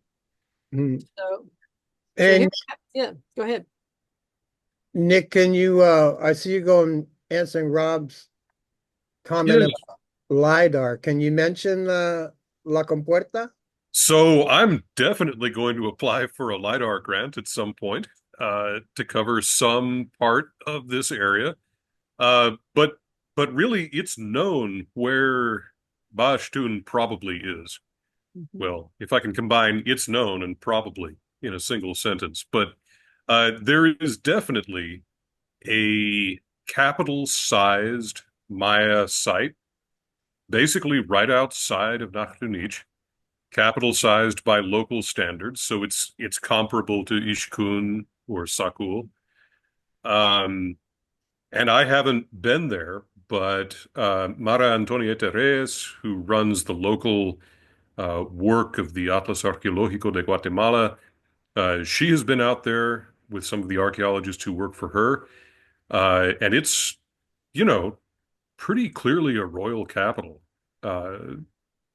given local standards for these things. So there are big platform mounds and pyramids, plaza groups. There's standing masonry architecture. And I've seen a photograph of at least one fallen stela there, unfortunately fallen forward, so we have no idea whether it was carved or what was carved on it. Um, but it's, you know, archaeologically, it's fully consistent with there being a royal dynasty there in the late classic period. Do you have a map? Has there been a map produced of Pashtun No, or no, of because the people who live there now are Ch'orti Maya people who took refuge there during the Civil War, and for understandable reasons, they really don't trust outsiders very much. And so they're concerned that if archaeologists come in there, that they might lose control over their land. And so they've been very resistant to allowing uh, anyone to come in and work there. Yeah. There was word from Mara a few years ago that there was a cultural anthropologist, and I'm sorry I forget her name, who was working on getting the locally grown cacao marketed at an international level, which might kind of help to open the community up to collaboration with outsiders. Mm-hmm. But I don't know if that's gone anywhere. Mm-hmm. Well, I see it. I sympathize. I get it. You know, I think that yeah, supposedly if that stela were turned and it was proven to have, you know, a initial series date and, you know, and a Pashtun king and so on and so on and so on, that would conceivably could bring an enormous amount of unwanted interest, you know, from the perspective of that community. You know, because archaeologists, of course, want to move in on it, map it, and then claim it, you know, claim it as Yeah. a national heritage, you know, and kick them out. I would hope that there could be some compromise where that wouldn't happen, that they could be then appointed the caretakers of it and be not only allowed to stay, but you know, supplemented, supported to stay, you know. But then, you know, I maybe you know enough people in Guatemala currently who might have the power to pull such strings. I don't know. You know, most of the people I know in Guatemala are at the Guatemalan equivalent of my station in life, which is to say, you know, someday we'd Right, like to do exactly. this. Right, hopeful peons, right? Yeah, Yeah, we're working no, on it. it's a shame, you know. I understand that it's a terrible situation, you know, it would be a terrible situation for them if they got discovered, you know, that's the Yeah. thing. I mean, it's kind of what happened to Naj Tunich. I mean, the Pope family was eventually kicked out. Oh, You yeah. know, Were they? they were the ones that found it. They're the ones that were the caretakers of it for a long time, that hosted visitors, and then the government just kind of came in and said, "Well, you know, we're taking over this place. You're going to have to move." Hmm. And that was a terrible thing. It really was. Yeah. And so, Well, then I can definitely understand why the people of La Compuerta are. yeah, where they're coming from. It's the Yeah. same thing. Of course, they know what happened to the popes. Of course, they know. You know, they're also Kekchi, Mhm. and so of course they know. That's the thing. I wish that there was some way to intervene rather than just sort of sit back and hope that someday it'll be figured out. But you're expecting to do a LiDAR survey, which would help at least, you know, pick up that kind of data from the air. won't turn that stela over, but it will certainly help to make clear that that was very likely a major center that controlled the city, that controlled Yeah. the cave. It might be too ambitious to include Naj Tunich in the LiDAR survey, but we'll see. You know, the cost is going down all the time, so Oh yeah, it's okay. possible.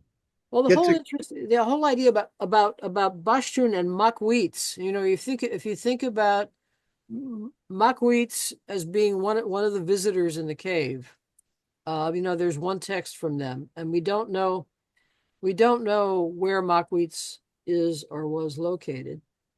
But it's clear that Bashtun was a principal presence there because they came there so often, and drawing 29, as you've shown, they were actually appointed to host that place, and yet Makanweets, slightly different variants, was a place that was visited by the young newly appointed king of Conquen on his march south.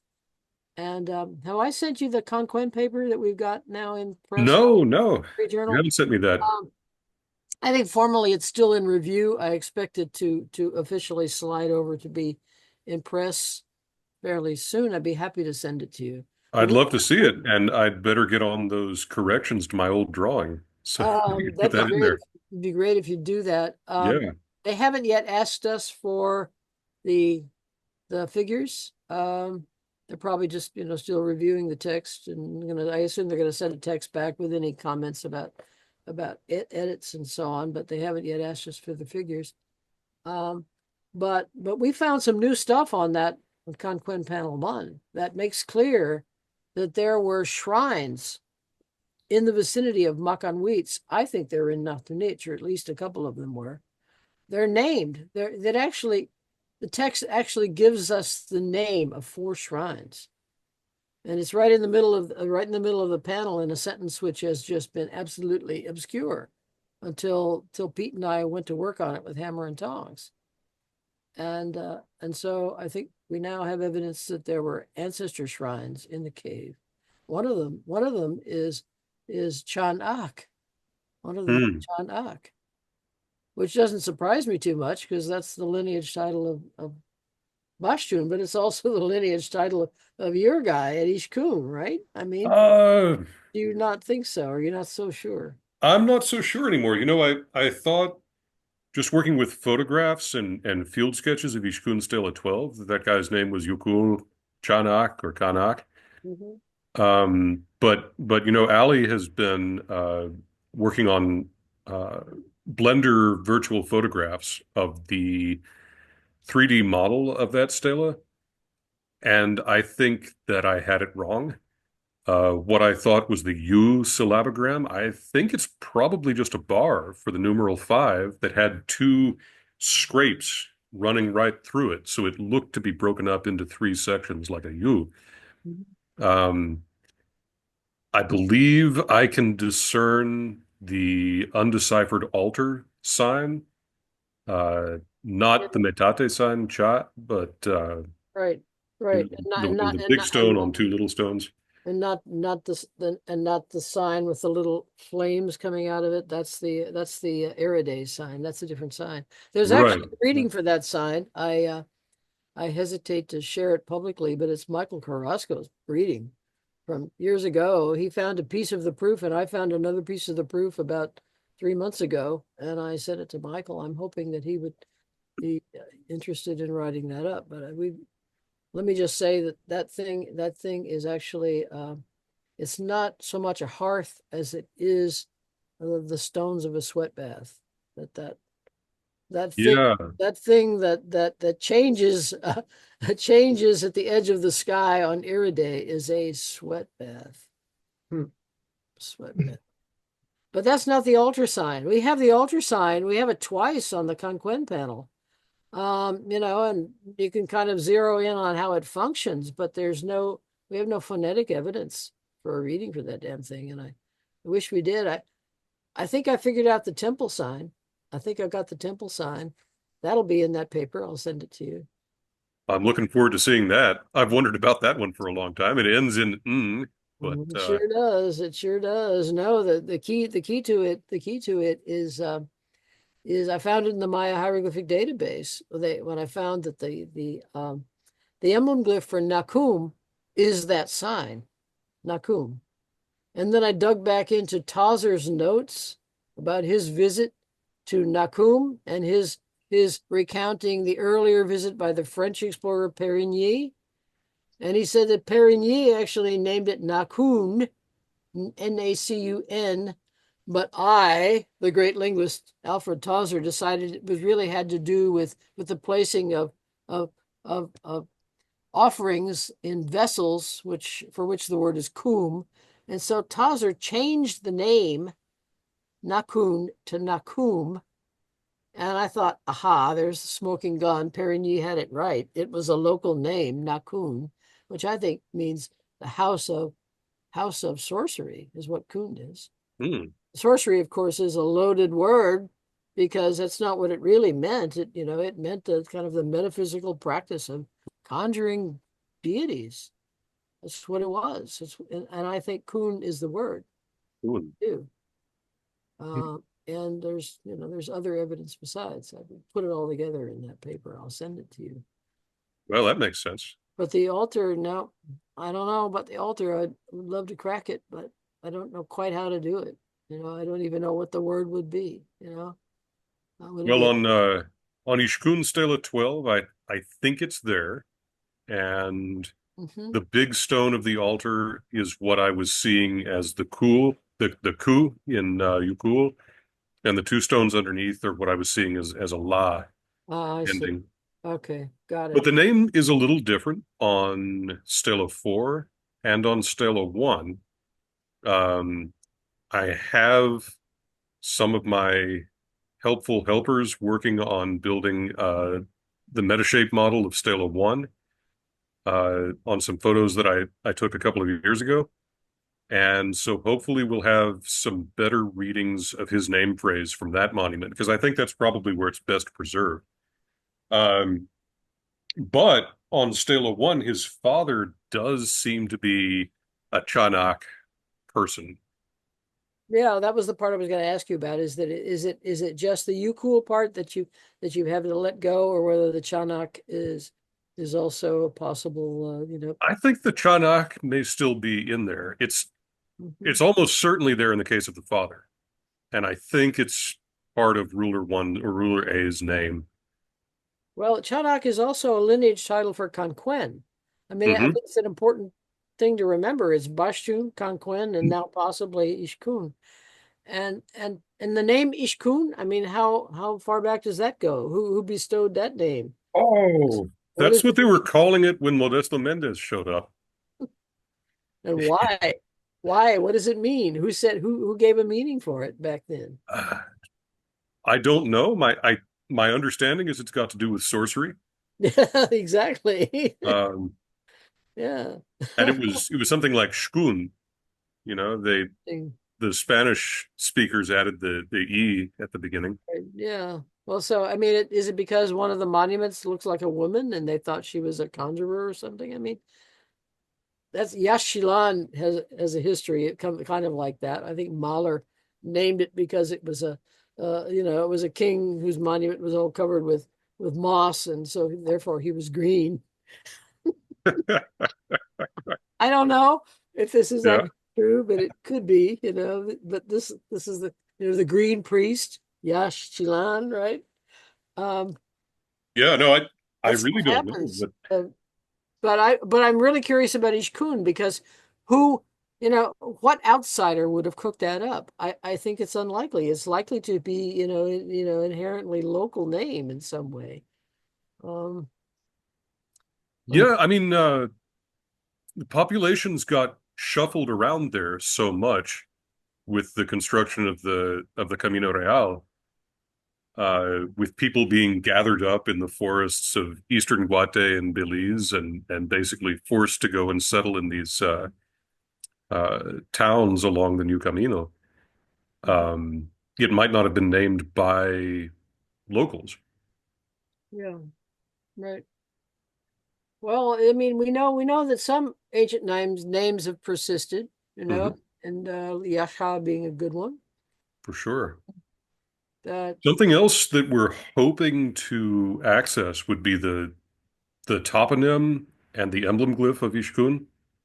From what Ali has done so far, I can see that the true toponym, which shows up on Stela 12, it's got something to do with the water serpent, the wheat serpent. It seems to be modified in some way, so it's probably not just as simple as wheat, but that's in there. And then the emblem glyph, again, I think probably the best preserved example is going to be on Stela 1. We've got a pretty good example on Stela 12, and that's more or less it. But I suspect that's going to turn out to be some kind of a reference to the cave in the hill at the south of the site, that'd be because nice. there's a That'd be kind of nice. frame with a face inside, as if someone is enclosed. As in fact, Perfect. dozens of people were enclosed in the cave. Wow. Perfect. Well, yes, as a matter of fact, I mean, Ishkun has the other major ceremonial pilgrimage site, I assume, maybe not as far reaching as Naj Tunich, but maybe, I mean, But old, very, very old, just as old. there's in the new issue of the Mayanist, there's a fantastic article about the human remains from the cave. Oh, really? I'll have to Yes. get that. I used to suspect, following a conversation with Mara, that these were perhaps the remains of the royal family of Ishkun, that they got massacred, were walled up alive, at the end of their site's history, maybe an attack by Ukanal or Hukab or whoever. But the radiocarbon dates from the cave suggest deposition over a period of some years or decades. I think it's in the late classic, but it's before Ishkun is a capital. So it's the early late classic period. And it's all women and children. Wow. No skeletal trauma. I don't know if they're dying there in the cave or if they're killed somewhere else. Have had their throats slit, I suppose. Could have been, yeah, which would make sense because that's how the Aztecs used to kill children for Tlaloc. If the cave is about rain and water and so on, maybe that's how they're sacrificing people. But is there water in that cave? yeah, there's often just kind of permanently water in some of the deeper parts of the cave. Just a little bit of it. Yeah. And right outside is the spring, which runs all year round, and which the Maya modified in ancient times. There's a little pool made from cut limestone blocks that the spring feeds into. Wow. Yeah, Ishkun is really, I mean, it's sort of the sister cave of Naj Tunich in some ways. It's Yeah. it goes back probably back just as far, I think. I mean, certainly back into the late pre-classic or earlier. Yeah. The site itself, their E group is built in the late pre-classic in an earlier form. And there's early classic architecture on that southern hill that has the cave in it. It's ritual architecture. So it's an important religious site hundreds of years before anybody puts a king there. Wow. Cool. Presumably under Ishtonton's control, at that time. Oh yeah. While I think of it, you asked me in an email you sent me today about whether I'm okay with my name being on a poster that Ali is going to do, and I'm saying sure, absolutely, Awesome. totally. I think that's wonderful. Thank you. I love it. I love it that she's going to do it. I love it. I just asked Ali to unmute, but I'm wondering, Ali, can you unmute? You want to make a few comments? Oh, please, please. I'm sorry to put you on the spot, Al. Here she comes. I know, I was not prepared to talk. I'm so sorry. Oh, that's okay. You're among friends. Nice to meet everybody. Yeah, nice. So in towards the end of February, we're talking about doing the poster presentation on photogrammetry and the use of it for epigraphy. So Allie is one of my undergraduate students at Texas State, and she's also a photographer with, real life photography. And so she's been doing fantastic work in the Blender 3D modeling program, using photogrammetric models that some other students of mine and I made from our trip in 2022, mainly of monuments from Ishkun and elsewhere. And she's been able to pick out uh, through these kind of simulated raking light shots details of the text of Ishkun Stela 4 and other monuments that are giving us a lot of historical information that like articulates really well with the stuff that Barb is talking about from Naj Tunich. I think The fingers, the long reach of Tikal into the yeah. South 10. I mean, there's a very interesting piece of it right there. Yeah, I was so excited when we first found that stuff. I thought, wow. I was looking over Alex Tokovanina's paper about some of the ceramics from the Dolores area. And, some of them come from like the area of Motul de San Jose. And I was always a little confused about that. But I think if Tikal is, What's the timestamp on that? I don't know. I'll find that out tomorrow. Maybe late classic, I get, but no, I did. Yeah, wow. Yeah, it's something from Ishkun, and I don't know the archaeological context. I was reading this right at the end of my workday, and I need to go back and find out where that vessel was found, like where it is stratigraphically. But if it's from that latest phase of the kingdom of Ishkun where they're friendly with Tikal, that would make a lot of sense. Mm-hmm. Well, is Motul still rocking at that time? I mean, isn't it? They're named on Sebal. Oh yeah, whatever that stele is. It's stele 11, I think. okay. Or, I think they're talking about kingdoms located in the Petén Lakes area. So at that time, it's Mutul, Ik, and Kanul. I mean, hell, why not? If we've got this claimant to the Yokel and Kanul titles ruling somewhere in the area of Wakutao. Yeah, well, of course, the question is, who's that guy at Naj Tunich at that late date? I mean, I threw out my off the top speculation that he's probably an ancestor who's got a shrine in the cave, just because I know that cave probably has such shrines now because I've got some evidence for it. But I think your idea is absolutely equally viable. Sure, why not? That there are people that are still connected to those lineages who recognize that, who honor that, and who have some power that goes along with it. I mean, whoever that guy was, he had some power to be able to be there and close that ritual. I think that's that's not just an easy thing to do. Yeah. Rituals have to be opened by by powerful people and closed by powerful people. And so that's why I suggest that I don't think he's just a runner from the battle that said, "Hey, we got the king." Canal. Yeah. I think it's something more, more formal than that. But yeah, wow. Well, it's fascinating to see all these little pieces start to fall in place. It is wonderful to be able to be, participate in it and see all these little tidbits that really make sense. And these are not just wild ideas, because they have support from other kinds of sources. And so yeah, very cool, very cool. Well, wow. Well, we have or I have a message from Dory. Thank you for that, Nick. That was great. People are commenting. Excellent. Nice to see the scholars are relating with each other.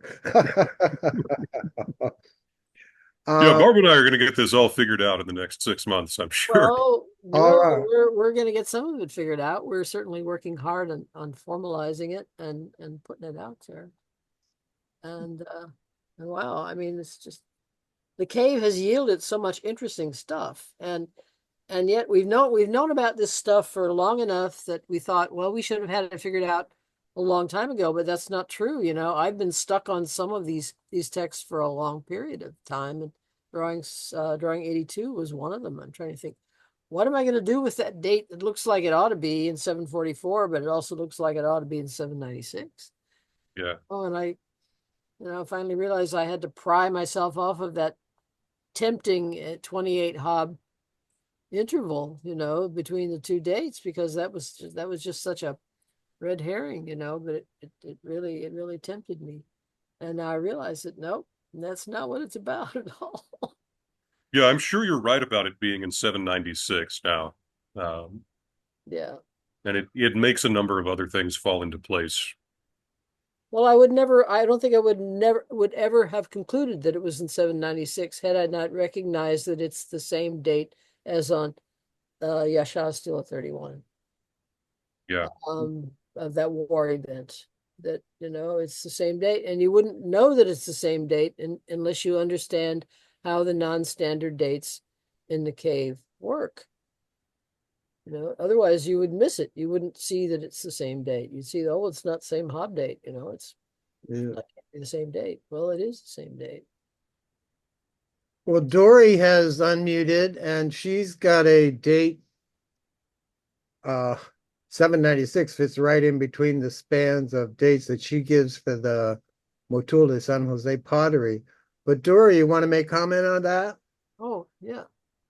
Oh, well, just to say that that the ceramics are primarily the Tepu 2 and then continuing into Tepu 3, which presages the all the fine pasteware that starts coming in from the lower Usumacinta River. So we're talking maybe as early as 700, but really it's the pottery is dating right in the middle of your date spreads, Barb. 700 to, and then again, continuing later, as late as 850. So again, Motul de San Jose, but also other sites around the lake. There are a lot of potsherds that we sampled that they're not Motul, but they're certainly the lakes area. And there are also connections to the model carved material from Siete Templos at Tikal. Wow. So it's just, so that model carved stuff, is that later stuff? Is that we're getting it into the Terminal Classic? Correct. That's the stuff from Tepu 3 that presages when you get all the fine paste, the real move to all the molded stuff, the fine paste from the lower Usumacinta River. So. Right, you get some of that at Yaxchilan too, as I recall. Oh yeah, a lot of it. Yeah, I mean, wow. But anyway. Yeah, well, cool. All right. Well, it's been a couple hours and we're starting to lose our audience. But Barb, there's another question from Sim, and he mentions in a number of the inscriptions, the text goes straight down the column rather than the common two-column format, even though there was a second column to the right, for example, drawing 29. Is there any pattern behind the ones that do that versus those with the standard two-column format? I think that standard two-column format is actually quite rare in the cave. I think there may be one or two of them that do that, but most of them do exactly as you described or as Sim described. They're single columns. And why? When they have room to do the standard thing, I have no idea why. It's obviously a different scribal tradition. They've got their reasons for doing it. They must have precedents for doing it. And that's how they do it. Maybe it feels slightly less monumental, like, ta-da, here we go, two column. Whereas this is just a little like yeah, no, you're right. That what you're talking about, the two column format, which we know on the monuments, there are other formats as well that they choose. But the single column format is pretty rare on the monuments unless it's the very last one, and they, they need to get one more column in, but they don't have room for two. You'll see it there, but for the most part on the monuments, it's two. But once in a while, they do wackadoodle things on the monuments as well. But it's probably directed by some kind of, scribal category. Here's how we do it. Here's how we do it on ceramics. Here's how we do it. Because you see single columns on ceramics. Yeah, that's true. And you also see a sort of single linear rows on ceramics, which you don't see on monuments too often. So it's got something to do with the medium. It's got something to do with the context, and maybe also do with the material being discussed. I don't know, but and we don't have much in the way of cave texts. I mean, we've got text from the cave of Holha up in Chiapas, and we've got occasional little snippets of text from caves. I'm trying to think whether the cave, I think Holha may have a 2-column text. I don't know if Mark Zender is still here, he could tell us, but he's gone. but I think that no, I think it's just something that goes along with the territory, I suppose. Thanks. All righty. Well, we mentioned sorcery, and John Pohl's going to be talking about sorcery in Mesoamerica on January 20th. And I believe it's in February, but Christina Halpern, who directs the excavations at Ucanal, she's going to be talking in February for the IMS. So most of you, if you're on my email list, doesn't matter which group you're associated with, you'll get the notices. And note that if you get 2 notices, that means you're very special to me. So with that, I don't see any more questions. Stephen Moore had a comment: astronomical signals anchoring calendar systems is seen in Australia, Egyptian, Vedic, and several other ancient systems, and it's all fairly consistent, he finds. That's about it. Well, Barb, I certainly thank you for this excellent program, and Nick for tuning in, and Ollie and Sim and everybody who made this especially interesting for folks watching. So with that, hope to see you next week for Ch'orti Maya artifacts, and we'll close the program now. Thanks everybody for attending. Thank you very much. All right, Thanks. thank you, Nick. That was excellent, Barb. everyone. I'll get in touch with you. I love your speaking voice. Everybody needs to hear more from you. Me? Y'all take care. I'm going to put the kids to bed. Alrighty. I'm going to feed my cat. Okay. Right, it's Good. 4:30 Thank you, a.m. Barb. here, so Good night. Hi, Sim. Sim, are you still in Australia? no, I'm back in Amsterdam. Oh, really? Oh, Okay. okay. It was quick. Yeah, It yeah. was quick. The last I heard from you, you were still in Australia. That was just a couple of days ago, right? No, when I came back, I sent you a one Oh, I wasn't pager. okay. You Maybe missed it. I wasn't clear on where you were. Yeah, sorry But about that. I owe you at least two. I owe you at least 2 messages. No problems. You're very, very busy, I know. All right. Great to see everyone. Bye. Okay. Bye-bye. Thank you now. Everyone take care. Thanks for watching this Aztlander program. And please subscribe to our YouTube channel.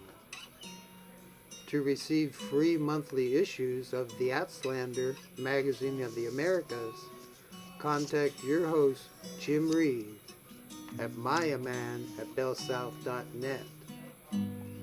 Thanks again.